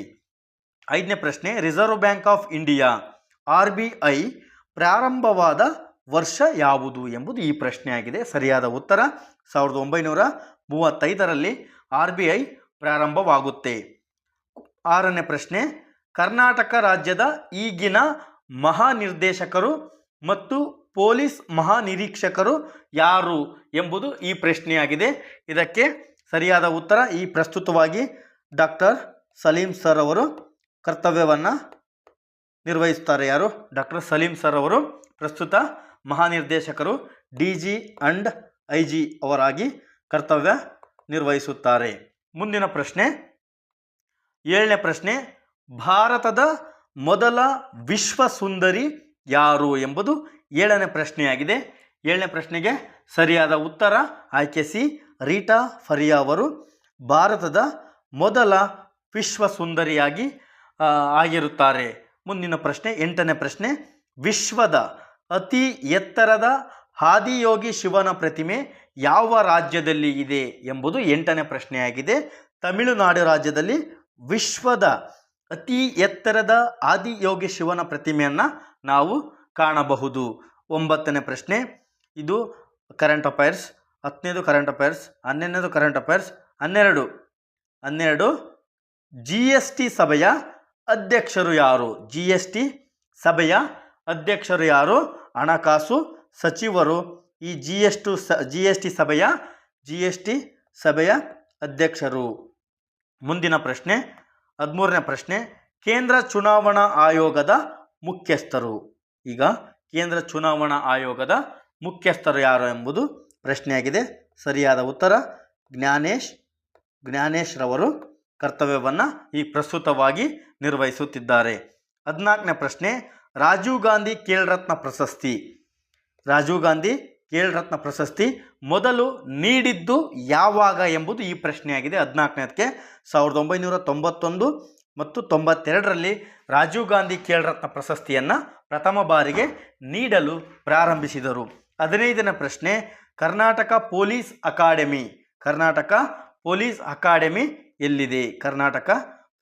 ಅಕಾಡೆಮಿ ಎಲ್ಲಿದೆ ಎಂಬುದು ಈ ಪ್ರಶ್ನೆಯಾಗಿದೆ. ಇದಕ್ಕೆ ಸರಿಯಾದ ಉತ್ತರ 15ಕ್ಕೆ ಸಿ, ಮೈಸೂರು ಜಿಲ್ಲೆಯಲ್ಲಿ ಕರ್ನಾಟಕ ಪೊಲೀಸ್ ಅಕಾಡೆಮಿ ಕಂಡುಬರುತ್ತದೆ. 16ನೇ ಪ್ರಶ್ನೆ, ಕರ್ನಾಟಕದಲ್ಲಿ ಒಟ್ಟು ಎಷ್ಟು ಪೊಲೀಸ್ ಆಯುಕ್ತಾಲಯ ಅಂದರೆ ಕಮಿಷನರೇಟ್ ಇದೆ ಎಂಬುದು ಈ ಪ್ರಶ್ನೆಯಾಗಿದೆ. ಆಯುಕ್ತಾಲಯ ಕಮಿಷನರೇಟ್ ಎಷ್ಟಿದೆ? ಪ್ರಸ್ತುತವಾಗಿ 6 ಪೊಲೀಸ್ ಕಮಿಷನರೇಟನ್ನು ನಾವು ಕಾಣಬಹುದು. ಮುಂದಿನ ಪ್ರಶ್ನೆ 17ನೇ ಪ್ರಶ್ನೆ, ಉಪವಿಭಾಗದ ಪೊಲೀಸ್ ಅಧಿಕಾರಿ ಯಾರಾಗಿರುತ್ತಾರೆ? ಉಪವಿಭಾಗದ ಪೊಲೀಸ್ ಅಧಿಕಾರಿ ಯಾರಾಗಿರುತ್ತಾರೆ? DSP ಅವರು ಉಪವಿಭಾಗದ ಅಧಿಕಾರಿ ಆಗಿರುತ್ತಾರೆ. 18ನೇ ಪ್ರಶ್ನೆ, ಈ ಕೆಳಗಿನವುಗಳಲ್ಲಿ ಯಾವುದು ಕರ್ನಾಟಕ ರಾಜ್ಯ ಪೊಲೀಸ್ ಘಟಕ ಅಲ್ಲ ಎಂಬುದು 18ನೇ ಪ್ರಶ್ನೆಯಾಗಿದೆ. ಇದು ಸರಿಯಾದ ಉತ್ತರ CBI. ಇದು ಕರ್ನಾಟಕ ರಾಜ್ಯದಲ್ಲ, ಇದು ಕೇಂದ್ರದ್ದು, ಸೆಂಟ್ರಲ್ ಇದು. ಹಾಗಾಗಿ CID ಗುಪ್ತಚರ ವಾರ್ತೆ ಮತ್ತು ACB ಇವು ಕರ್ನಾಟಕ ರಾಜ್ಯ ಪೊಲೀಸ್ ಘಟಕಗಳು. ಮುಂದಿನ ಪ್ರಶ್ನೆ 19ನೇ ಪ್ರಶ್ನೆ, ವಾರದ ಕವಾಯತು ಯಾವ ದಿನದಂದು ನಡೆಸಲಾಗುತ್ತದೆ? ಆಯ್ಕೆ ಸಿ, ಶುಕ್ರವಾರದಂದು ನಡೆಸಲಾಗುತ್ತದೆ. 19ನೇ ಪ್ರಶ್ನೆಗೆ ಶುಕ್ರವಾರ. 20ನೇ ಪ್ರಶ್ನೆ, ಹರಪ್ಪ ನಾಗರಿಕತೆಯ ಧೋಲವೀರ ಯಾವುದು? ಹರಪ್ಪ ನಾಗರಿಕತೆಯ ಧೋಲವೀರ ಎಲ್ಲಿ ಕಂಡುಬರುತ್ತದೆ? ಗುಜರಾತ್ ರಾಜ್ಯದಲ್ಲಿ ಹರಪ್ಪ ನಾಗರಿಕತೆಯ ಧೋಲವೀರ ಕಂಡುಬರುತ್ತದೆ. 21ನೇ ಪ್ರಶ್ನೆ, ಚೋಳರ ರಾಜಧಾನಿ ಯಾವುದು ಎಂಬುದು ಈ ಪ್ರಶ್ನೆಯಾಗಿದೆ. ಸರಿಯಾದ ಉತ್ತರ ಆಯ್ಕೆ ಬಿ, ಉರೈಹೂರು ಎಂಬುದು ಚೋಳರ ರಾಜಧಾನಿಯಾಗಿದೆ. 22ನೇ ಪ್ರಶ್ನೆ, ಮೊದಲ ಪಾಣಿಪತ್ ಕದನ ಯಾವಾಗ ನಡೆಯಿತು ಎಂಬುದು 22ನೇ ಪ್ರಶ್ನೆ. 1526ರಲ್ಲಿ ಮೊದಲ ಪಾಣಿಪತ್ ಕದನ ಜರುಗುತ್ತದೆ? ಮುಂದಿನ ಪ್ರಶ್ನೆ 23ನೇ ಪ್ರಶ್ನೆ, 4ನೇ ಆಂಗ್ಲೋ ಮೈಸೂರು ಕದನ ಯಾವಾಗ ನಡೆಯಿತು? 4ನೇ ಆಂಗ್ಲೋ ಮೈಸೂರು ಕದನ ಯಾವಾಗ ನಡೆಯಿತು? 23ನೇ ಪ್ರಶ್ನೆ ಆಯ್ಕೆ ಡಿ, 1799ರಲ್ಲಿ 4ನೇ ಆಂಗ್ಲೋ ಮೈಸೂರು ಕದನ ನಡೆಯಿತು. 24ನೇ ಪ್ರಶ್ನೆ, ಚಂಪಾರಣ್ಯ ಸತ್ಯಾಗ್ರಹ ಯಾವಾಗ ನಡೀತತಿ ಎಂಬುದು ಈ ಪ್ರಶ್ನೆ. ಆಯ್ಕೆ ಬಿ, 1917ರಲ್ಲಿ ಚಂಪಾರಣ್ಯ ಸತ್ಯಾಗ್ರಹ ನಡೆಯುತ್ತದೆ. 25ನೇ ಪ್ರಶ್ನೆ, ರಾತ್ರಿ ಕುರುಡುತನ ಯಾವ ಜೀವಸತ್ವದ ಕೊರತೆಯಿಂದ ಬರುತ್ತದೆ? ರಾತ್ರಿ ಕುರುಡುತನ ಯಾವ ಜೀವಸತ್ವದ ಕೊರತೆಯಿಂದ ಬರುತ್ತದೆ ಅಂದರೆ ವಿಟಮಿನ್ ಅಥವಾ ಜೀವಸತ್ವ ಎ ಕೊರತೆಯಿಂದ ಬರುತ್ತದೆ. 26ನೇ ಪ್ರಶ್ನೆ, ನೀರಿನಲ್ಲಿ ಕರಗುವ ಜೀವಸತ್ವ ಯಾವುದು ಎಂಬುದು 26ನೇ ಪ್ರಶ್ನೆಯಾಗಿದೆ. ಆಯ್ಕೆ ಬಿ, ಬಿ ಮತ್ತು ಸಿ ಇವು ಎರಡು ನೀರಿನಲ್ಲಿ ಕರಗುವ ಜೀವಸತ್ವ ಆಗಿವೆ. 27ನೇ ಪ್ರಶ್ನೆ, ರಕ್ತವನ್ನು 4 ಗುಂಪುಗಳಾಗಿ ವಿಂಗಡಿಸಿದವರು ಯಾರು ಎಂಬುದು ಈ ಪ್ರಶ್ನೆ. 27ನೇ ಪ್ರಶ್ನೆ ಯಾವುದು? ಆನ್ಸರು 27ಕ್ಕೆ ಆಯ್ಕೆ ಬಿ. ಆಯ್ಕೆ ಬಿ, ಲ್ಯಾಂಡ್ ಸ್ಟಿನ್ನರ್ ಅವರು 4 ಗುಂಪುಗಳಾಗಿ ರಕ್ತವನ್ನು 4 ಗುಂಪುಗಳಾಗಿ ವಿಂಗಡಿಸುತ್ತಾರೆ. ಯಾರು? ಲ್ಯಾಂಡ್ ಸ್ಟಿನ್ನರ್. 28ನೇ ಪ್ರಶ್ನೆ, ಪ್ರೋಟೋಜೋವದಿಂದ ಬರುವ ಕಾಯಿಲೆ ಯಾವುದು? ಪ್ರೋಟೋಜೋವದಿಂದ ಯಾವ ಕಾಯಿಲೆ ಬರ್ತದೆ ಅಂತಂದರೆ ಆಯ್ಕೆ ಎ, ಮಲೇರಿಯಾ ಕಾಯಿಲೆ ಪ್ರೋಟೋಜೋವದಿಂದ ಬರುತ್ತದೆ. 29ನೇ ಪ್ರಶ್ನೆ, ಕ್ಯಾನ್ಸರ್ ರೋಗದ ಅಧ್ಯಯನವನ್ನು ಏನೆಂದು ಕರೆಯುತ್ತೇವೆ ಅಥವಾ ಕರೆಯುತ್ತಾರೆ? ಆಂಕಾಲಜಿ ಅಂತೇಳಿ. ಇದು ನೆನಪಿರಲಿ, ಒಂದು 2-3 ಸರಿ ಇದು ಪೊಲೀಸ್ ಇಲಾಖೆ ಪ್ರಶ್ನೆ ಪತ್ರಿಕೆಯಲ್ಲಿ ರಿಪೀಟ್ ಆಗಿದೆ. ಕ್ಯಾನ್ಸರ್ ರೋಗದ ಅಧ್ಯಯನವನ್ನು ಆಂಕಾಲಜಿ ಅಂತೇಳಿ ನಾವು ಕರೆಯುತ್ತೇವೆ. 30ನೇ ಪ್ರಶ್ನೆ, ರಾಜ್ಯ ಲೋಕಸಭಾ ಸದಸ್ಯರ ಅಧಿಕಾರಾವಧಿ ಎಷ್ಟು? ರಾಜ್ಯ ಲೋಕಸಭಾ ಸದಸ್ಯರ MP ಇದು 30ನೇ ಪ್ರಶ್ನೆಗೆ ಎಷ್ಟು ಎಂಬುದು ಇದು ಯಾವುದೂ ಅಲ್ಲ. ಆಯ್ಕೆ 5 ವರ್ಷ ರಾಜ್ಯ ಲೋಕಸಭಾ ಸದಸ್ಯರು ಅಥವಾ MP ಮೆಂಬರ್ ಆಫ್ ಪಾರ್ಲಿಮೆಂಟ್ ಅವರ ಅಧಿಕಾರಾವಧಿ 5 ವರ್ಷ. 31ನೇ ಪ್ರಶ್ನೆ, ಕೆಳಗಿನ ಯಾವುದು ಸಂವಿಧಾನಾತ್ಮಕ ಪರಿಹಾರ ಕ್ರಮಗಳ ಮೂಲಭೂತ ಹಕ್ಕು ಅಲ್ಲ? ಇದು ರಿಟ್ ಬಗ್ಗೆ ಈ ಪ್ರಶ್ನೆನ ಕೇಳಿದರೆ. ಏನು? ರಿಟ್ ಬಗ್ಗೆ ಈ ಪ್ರಶ್ನೆ ಕೇಳಿದರೆ ABS ಕಾರ್ಪಸ್, ಮ್ಯಾಂಡಮಸ್, ಪ್ರೊಹಿಬಿಷನ್, ಕೋವಾರೆಂಟ್ ಇವೆಲ್ಲವೂ ಕೂಡ ಸಂವಿಧಾನ ಪರಿಹಾತ್ಮಕ ಕ್ರಮಗಳು. ಆದರೆ ಇಂಜೆಕ್ಷನ್ ಇದಕ್ಕೆ ತಪ್ಪಾಗಿದೆ. ಮುಂದಿನ ಪ್ರಶ್ನೆ 32ನೇ ಪ್ರಶ್ನೆ, ಹಣಕಾಸು ಆಯೋಗದ ಅಧ್ಯಕ್ಷರನ್ನು ನೇಮಕ ಮಾಡುವವರು ಯಾರು ಎಂಬುದು ಈ ಪ್ರಶ್ನೆಯಾಗಿದೆ. ಸರಿಯಾದ ಉತ್ತರ ಆಯ್ಕೆ ಎ, ರಾಷ್ಟ್ರಪತಿಗಳು ಹಣಕಾಸು ಆಯೋಗದ ಅಧ್ಯಕ್ಷರನ್ನು ನೇಮಕ ಮಾಡುತ್ತಾರೆ. ಮುಂದಿನ ಪ್ರಶ್ನೆ 33ನೇ ಪ್ರಶ್ನೆ, ಕರ್ನಾಟಕ ವಿಧಾನಸಭೆಯಿಂದ ವಿಧಾನ ಪರಿಷತ್ಗೆ MLA ಇಂದ MLCಗೆ ಆಯ್ಕೆಯಾಗುವ ಸದಸ್ಯರ ಸಂಖ್ಯೆ ಎಷ್ಟು ಎಂಬುದು 33ನೇ ಪ್ರಶ್ನೆಯಾಗಿದೆ. ಇದಕ್ಕೆ ಸರಿಯಾದ ಉತ್ತರ 25 ಜನರನ್ನು ಕರ್ನಾಟಕದ ವಿಧಾನಸಭೆಯಿಂದ ವಿಧಾನ ಪರಿಷತ್ಗೆ ಆಯ್ಕೆ ಮಾಡಲಾಗುತ್ತದೆ. 34ನೇ ಪ್ರಶ್ನೆ, ಚಲನಾ ಶಕ್ತಿಯ ಸಮೀಕರಣ ಹೀಗಿದೆ. ಹಾಗಾದರೆ 34ನೇ ಪ್ರಶ್ನೆ, ಚಲನಾ ಶಕ್ತಿಯ ಸಮೀಕರಣ ಯಾವುದು ಎಂಬುದರ ಆಯ್ಕೆ ಬಿ. ಇದಕ್ಕೆ ಸರಿಯಾದ ಉತ್ತರ ಆಯ್ಕೆ ಬಿ ಆಗಿದೆ. 35ನೇ ಪ್ರಶ್ನೆ, ಮರಳುಗಾಡಿನ ಮರೀಚಿಕೆಗೆ ಕಾರಣ ಏನು ಎಂಬುದು 35ನೇ ಪ್ರಶ್ನೆಯಾಗಿದೆ. ಆಯ್ಕೆ ಬಿ, ಪೂರ್ಣಾಂತರಿಕ ಅಥವಾ ಸಂಪೂರ್ಣ ಆಂತರಿಕ ಪ್ರತಿಫಲನ ಮರಳುಗಾಡಿನ ಮರೀಚಿಕೆಗೆ ಪ್ರಮುಖ ಕಾರಣವಾಗಿದೆ. 36ನೇ ಪ್ರಶ್ನೆ, ಭೂಪದರದಲ್ಲಿ ಇರುವ ಪ್ರಮುಖ ಧಾತು ಆಕ್ಸಿಜನ್, ಆಮ್ಲಜನಕ ಭೂಪದರದಲ್ಲಿ ಪ್ರಮುಖ ಧಾತುವಾಗಿ ಕಂಡುಬರುತ್ತದೆ. 37ನೇ ಪ್ರಶ್ನೆ, ಕೆಳಗಿನವುದರಲ್ಲಿ ಯಾವುದರ ಪರಮಾಣು ಸಂಖ್ಯೆ ಸರಿ ಇಲ್ಲ ಎಂಬುದು ಈ 37ನೇ ಪ್ರಶ್ನೆ ಆಗಿದೆ. 37ನೇ ಪ್ರಶ್ನೆಗೆ ಆಯ್ಕೆ ಡಿ, ಟೈಟಾನಿಯಂ ಇದು ಪರಮಾಣು ಸಂಖ್ಯೆ ಇದು ಸರಿಯಿಲ್ಲ. ಕ್ಯಾಲ್ಸಿಯಂ 20, ಆರ್ಗಾನ್ 18, ಪೊಟ್ಯಾಷಿಯಂ 19 ಮತ್ತು ಪರಮಾಣು ಸಂಖ್ಯೆ ತಾಮ್ರದ ಪರಮಾಣು ಸಂಖ್ಯೆ 29. ಇವೆಲ್ಲ ಪರಮಾಣು ಸಂಖ್ಯೆ ಸರಿ ಇದೆ, ಆದರೆ ಟೈಟಾನಿಯಂ 21 ಇದು ತಪ್ಪಿದೆ. 38ನೇ ಪ್ರಶ್ನೆ, ಅಮೋನಿಯದ ಅಣುಸೂತ್ರ ಅಂತೇಳಿ ಇದನ್ನು 38ನೇ ಪ್ರಶ್ನೆ ಕೇಳಿದರೆ ಅಮೋನಿಯದ ಅಣುಸೂತ್ರ ಯಾವುದು? NH ಆಯ್ಕೆ 38ನೇ ಪ್ರಶ್ನೆಗೆ ಆಯ್ಕೆ ಸಿ NH3 NH3 ಅಮೋನಿಯಾದ ಅಣುಸೂತ್ರ. 39ನೇ ಪ್ರಶ್ನೆ ಕನ್ನಡದ ಕಾಳಿದಾಸ ಅಂತ ಹೇಳಿ ಯಾರನ್ನ ಕರೆಯುತ್ತಾರೆ? 39ನೇ ಪ್ರಶ್ನೆ ಬಸವಪ್ಪ ಶಾಸ್ತ್ರಿ ಅವರನ್ನು ಕನ್ನಡದ ಕಾಳಿದಾಸ ಎಂದು ಕರೆಯುತ್ತಾರೆ. 40ನೇ ಪ್ರಶ್ನೆ ಮೈಸೂರು ರಾಜ್ಯವನ್ನು ಕರ್ನಾಟಕ ಎಂದು ನಾಮಕರಣ ಮಾಡಿದಾಗ ಮುಖ್ಯಮಂತ್ರಿ ಯಾರಿದ್ರು? ಮೈಸೂರು ರಾಜ್ಯ ಅಂತೇಳಿ ನಮ್ದಿತ್ತು, ಅದನ್ನು ನಾವು ಕರ್ನಾಟಕ ಅಂತೇಳಿ ಪುನರ್ ನಾಮಕರಣ ಮಾಡ್ತೀವಿ. ಅವಾಗ ಮುಖ್ಯಮಂತ್ರಿ ಯಾರಿದ್ರು ಅಂತೇಳಿ ಪ್ರಶ್ನೆ ಆಗಿದೆ. ಆಯ್ಕೆ ಸಿ ದೇವರಾಜ ಅರಸ್ರವರು ಮುಖ್ಯಮಂತ್ರಿ ಆಗಿದ್ದರು. ಮೋಹನ್ ಲಾಲ್ ಸುಖಾಡಿ ಅವರು ರಾಜ್ಯಪಾಲರಾಗಿ ಕರ್ತವ್ಯವನ್ನು ನಿರ್ವಹಿಸ್ತಾರೆ 1973ರಲ್ಲಿ. 41ನೇ ಪ್ರಶ್ನೆ ರಾಜ್ಯ ಪುನರ್ರಚನಾ ಆಯೋಗದ ಅಧ್ಯಕ್ಷರು ಯಾರು ಎಂಬುದು ಈ 41ನೇ ಪ್ರಶ್ನೆ ಆಗಿದೆ. ಫಜಲ್ ಅಲಿ ಅವರು ರಾಜ್ಯ ಪುನರ್ರಚನಾ ಆಯೋಗದ ಅಧ್ಯಕ್ಷರು.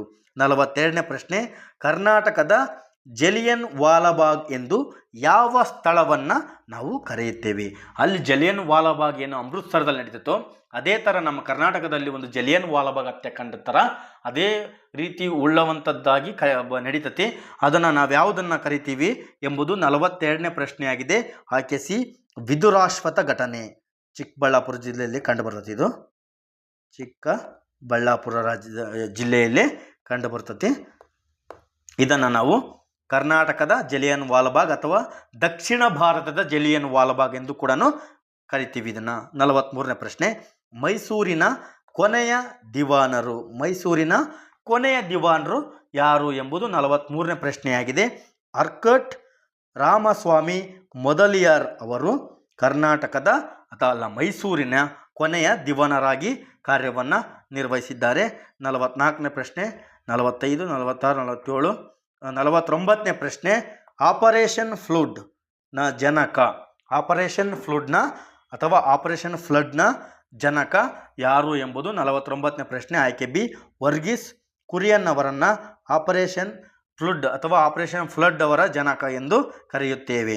50ನೇ ಪ್ರಶ್ನೆ ಭಾರತದ ಅತಿ ದೊಡ್ಡ ರಾಷ್ಟ್ರೀಕೃತ ಬ್ಯಾಂಕ್ ಯಾವುದು? ಎಂಬುದು ಇದು ಸ್ಟೇಟ್ ಬ್ಯಾಂಕ್ ಆಫ್ ಇಂಡಿಯಾ ಭಾರತದ ಅತಿ ದೊಡ್ಡ ರಾಷ್ಟ್ರೀಕೃತ ಬ್ಯಾಂಕ್ ಆಗಿ ಕಾಣಿಸಿಕೊಳ್ತತೆ. ಚಹಾದ ಅತ್ಯಂತ ಹೆಚ್ಚಿನ ಉತ್ಪಾದಕ ಅಸ್ಸಾಮು. ಕಾಫಿಯದು ಕರ್ನಾಟಕ. ನೋಡಿ, ಕಾಫಿ ಕರ್ನಾಟಕ. ಹಳದಿ ಕ್ರಾಂತಿ ಯಾವುದಕ್ಕೆ ಸಂಬಂಧಿಸಿದೆ? ಎಣ್ಣೆ ಕಾಳುಗಳಿಗೆ ಸಂಬಂಧಿಸಿದೆ ಹಳದಿ ಕ್ರಾಂತಿ. 53ನೇ ಪ್ರಶ್ನೆ ಭಾರತದ ಶ್ರೀಮಂತರಲ್ಲಿ ಮೊದಲ ಸ್ಥಾನ ಯಾರಿಗಿದೆ ಎಂಬುದು ಈ ಪ್ರಶ್ನೆಯಾಗಿದೆ. 53ನೇ ಪ್ರಶ್ನೆ ಆಯ್ಕೆ ಸಿ ಮುಖೇಶ್ ಅಂಬಾನಿ ಅವರಿಗೆ ಭಾರತದ ಶ್ರೀಮಂತರಲ್ಲಿ ಮೊದಲ ಸ್ಥಾನವನ್ನು ಪಡೆದುಕೊಂಡಿದ್ದಾರೆ.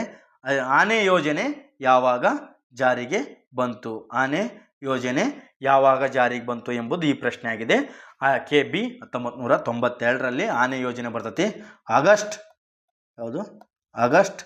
12 ನಾವು ಆನೆ ದಿನ ಅಂತೇಳಿ ಆಚರಣೆ ಮಾಡ್ತೀವಿ.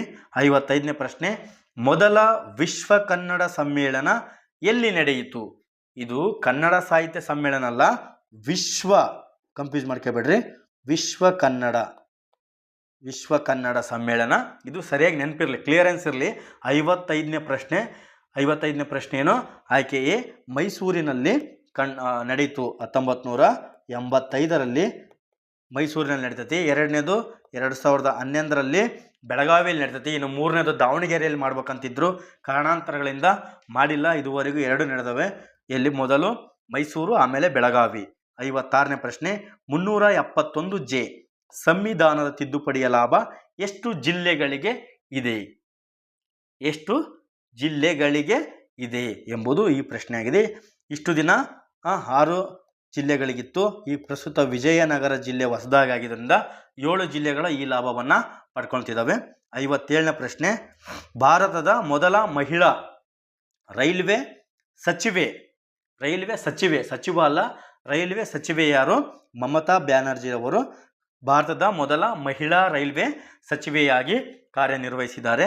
58ನೇ ಪ್ರಶ್ನೆ ದಕ್ಷಿಣ ಗಂಗೆ ಎಂದು ಕರೆಯಲ್ಪಡುವ ನದಿ. ಇದು ಭಾಳ ಕನ್ಫ್ಯೂಸ್ ಇತ್ತು. ಇದಕ್ಕೆ ಕೀ ಆನ್ಸರು 58ನೇ ಪ್ರಶ್ನೆಗೆ ಕಾವೇರಿ ಅಂತೇಳಿ ಆನ್ಸರ್ ಕೊಟ್ಟರು. ಯಾಕಂದರೆ ದಕ್ಷಿಣ ಗಂಗೆ ಅಥವಾ ದಕ್ಷಿಣ ಭಾರತದ ಗಂಗೆ ಅಂತೇಳಿ ಉಚ್ಚಾರದಲ್ಲಿ ಕನ್ಫ್ಯೂಸ್ ಇರುತ್ತೆ. ಹಾಗಾಗಿ ದಕ್ಷಿಣ ಗಂಗಾ ಅಂತೇಳಿ ಕಾವೇರಿ ನದಿನ ಕರೀತಾರೆ. 59ನೇ ಪ್ರಶ್ನೆ, ಅಂಶಿ ರಾಷ್ಟ್ರೀಯ ಉದ್ಯಾನವನ ಯಾವ ಜಿಲ್ಲೆಯಲ್ಲಿದೆ? ಅಂಶಿ ರಾಷ್ಟ್ರೀಯ ಉದ್ಯಾನವನ ಉತ್ತರ ಕನ್ನಡ ಜಿಲ್ಲೆಯಲ್ಲಿ ನಾವು ಕಾಣ್ತೇವೆ. 60, ಮೆಣಸು ಸಿಗುವುದು ಯಾವುದರಿಂದ? ಮೆಣಸು ಯಾವುದರಿಂದ ಸಿಗುತ್ತದೆ? ಮರ, ಗಿಡ, ಪೊದೆ ಅಥವಾ ಬಳ್ಳಿ? ಮೆಣಸು ಬಳ್ಳಿಯಲ್ಲಿ ನಾವು ಸಿಗುತ್ತದೆ. 61ನೇ ಪ್ರಶ್ನೆ, ಸೋಲಿಗರು ವಾಸವಿರುವ ಜಿಲ್ಲೆ ಯಾವುದು? ಸೋಲಿಗರು ಚಾಮರಾಜನಗರ ಜಿಲ್ಲೆಯಲ್ಲಿ ಸೋಲಿಗ ಬುಡಕಟ್ಟು ಜನಾಂಗ ಕಂಡುಬರುತ್ತದೆ. 62ನೇ ಪ್ರಶ್ನೆ, PSI ಸಮವಸ್ತ್ರದಲ್ಲಿ ಎಷ್ಟು ನಕ್ಷತ್ರಗಳು ಕಂಡುಬರುತ್ತವೆ? ಎಷ್ಟು ನಕ್ಷತ್ರಗಳು ಕಂಡುಬರ್ತವೆ ಅಂದರೆ 2 ನಕ್ಷತ್ರಗಳು. PSI ಭುಜದ ಮೇಲೆ 2 ನಕ್ಷತ್ರ. ASI assistant sub inspector of police ಅವರಲ್ಲಿ 1 ಸ್ಟಾರನ್ನು ನಾವು ಕಾಣ್ತೇವೆ, ನೆನಪಿರಲಿ. ಮುಂದಿನ ಪ್ರಶ್ನೆ 63ನೇ ಪ್ರಶ್ನೆ, ವಿಶ್ವೇಶ್ವರಯ್ಯ ಕೈಗಾರಿಕಾ ಮತ್ತು ತಾಂತ್ರಿಕ ಮ್ಯೂಸಿಯಂ, ನೋಡಿ ಮ್ಯೂಸಿಯಂ ಎಲ್ಲಿದೆ ಅಂದರೆ ಬೆಂಗಳೂರಿನಲ್ಲಿ ಕಂಡುಬರ್ತದೆ.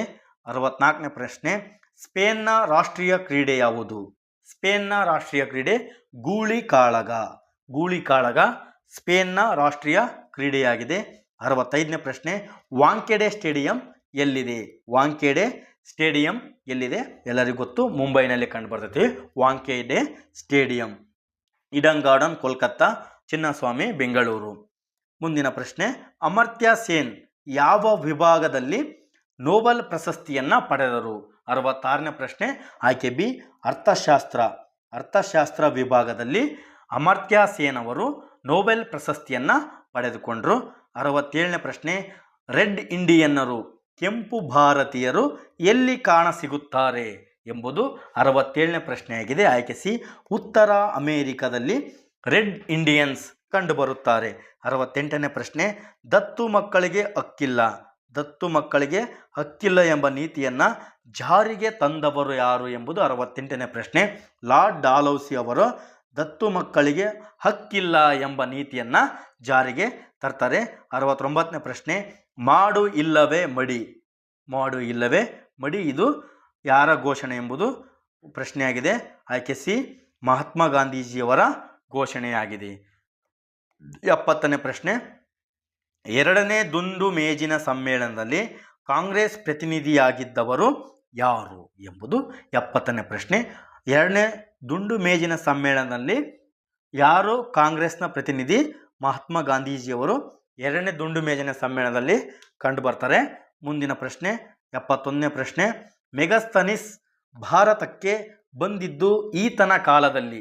ಮೆಗಸ್ತನಿಸ್ ಅವರು 71ನೇ ಪ್ರಶ್ನೆ ಯಾರ ಕಾಲದಲ್ಲಿ ಬರ್ತಾರೆ ಅಂದರೆ ಚಂದ್ರಗುಪ್ತ ಮೌರ್ಯನ ಕಾಲದಲ್ಲಿ.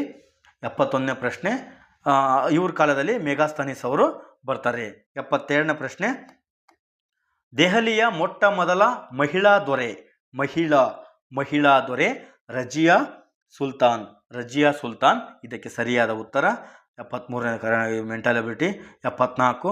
75ನೇ ಪ್ರಶ್ನೆ, ಭಾರತ ಸಂವಿಧಾನಕ್ಕೆ ಮೊದಲ ತಿದ್ದುಪಡಿ ತಂದ ವರ್ಷ ಯಾವುದು ಎಂಬುದು 75ನೇ ಪ್ರಶ್ನೆಯಾಗಿದೆ. ಆಯ್ಕೆ ಬಿ 1971ರಲ್ಲಿ ಭಾರತಕ್ಕೆ ಮೊದಲ ತಿದ್ದುಪಡಿಯನ್ನು ತರಲಾಗುತ್ತದೆ. 76ನೇ ಪ್ರಶ್ನೆ, ರಾಷ್ಟ್ರಪತಿ ಚುನಾವಣೆ ಸ್ಪರ್ಧಿಸುವ ಅಭ್ಯರ್ಥಿಯ ಕನಿಷ್ಠ ವಯೋಮಿತಿ.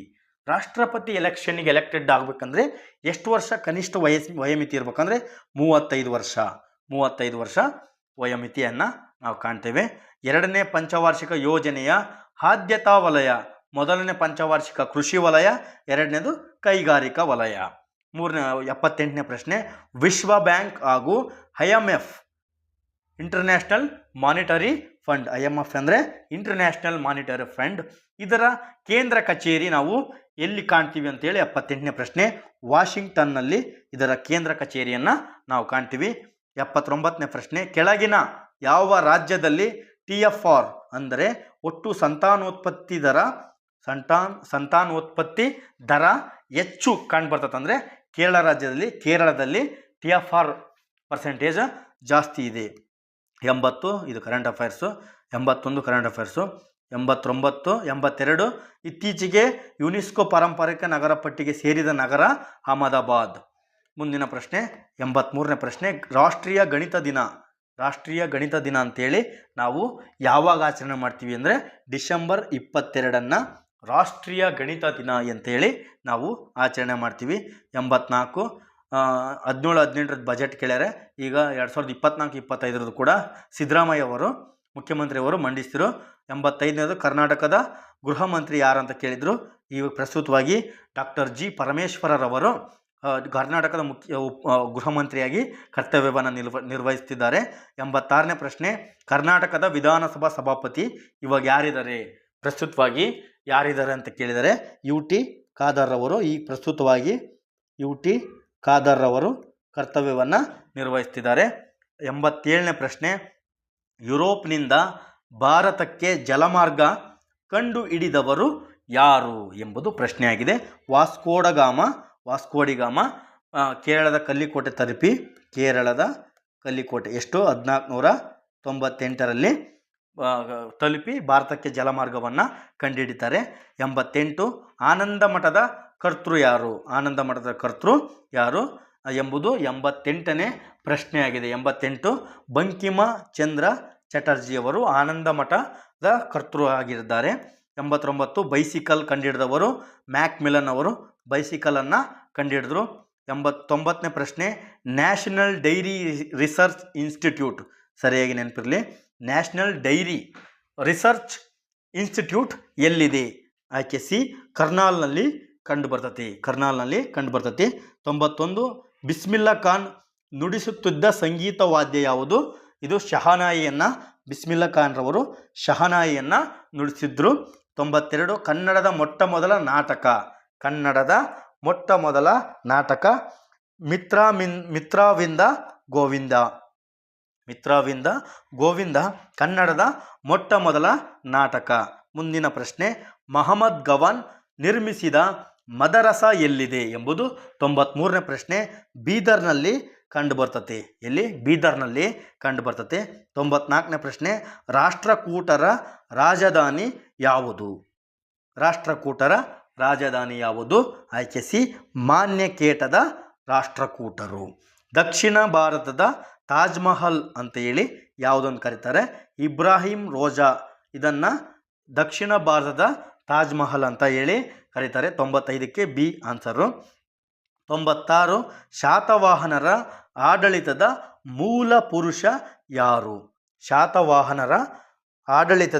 ಮೂಲ ಪುರುಷ ಯಾರು ಎಂಬುದು ಸಿಮುಖ ಅವರು ಶಾತವಾಹನರ ಆಡಳಿತದ ಮೂಲ ಪುರುಷ. 97 ಇದು ಕೂಡ current mental ability. 98 mental ability. 99 ಕೂಡ ಮೆಂಟಲ್ ಎಬಿಲಿಟಿ. 100ನೇ ಪ್ರಶ್ನೆ, ಮಾನವನು ಸಸ್ತನಿ ಆದರೆ ಕೀಟ ಏನು ಅಂದರೆ ಸಂಧಿಪದಿಗಳು. ಕೀಟ ಒಂದು ಸಂಧಿಪದಿಗಳು. ಎಲ್ಲರಿಗೂ ನಮಸ್ಕಾರ, ಧನ್ಯವಾದಗಳು. ಈ ಸಂಚಿಕೆಯನ್ನು ಮುಕ್ತಾಯಗೊಳಿಸ್ತಾ ಇದ್ದೀನಿ.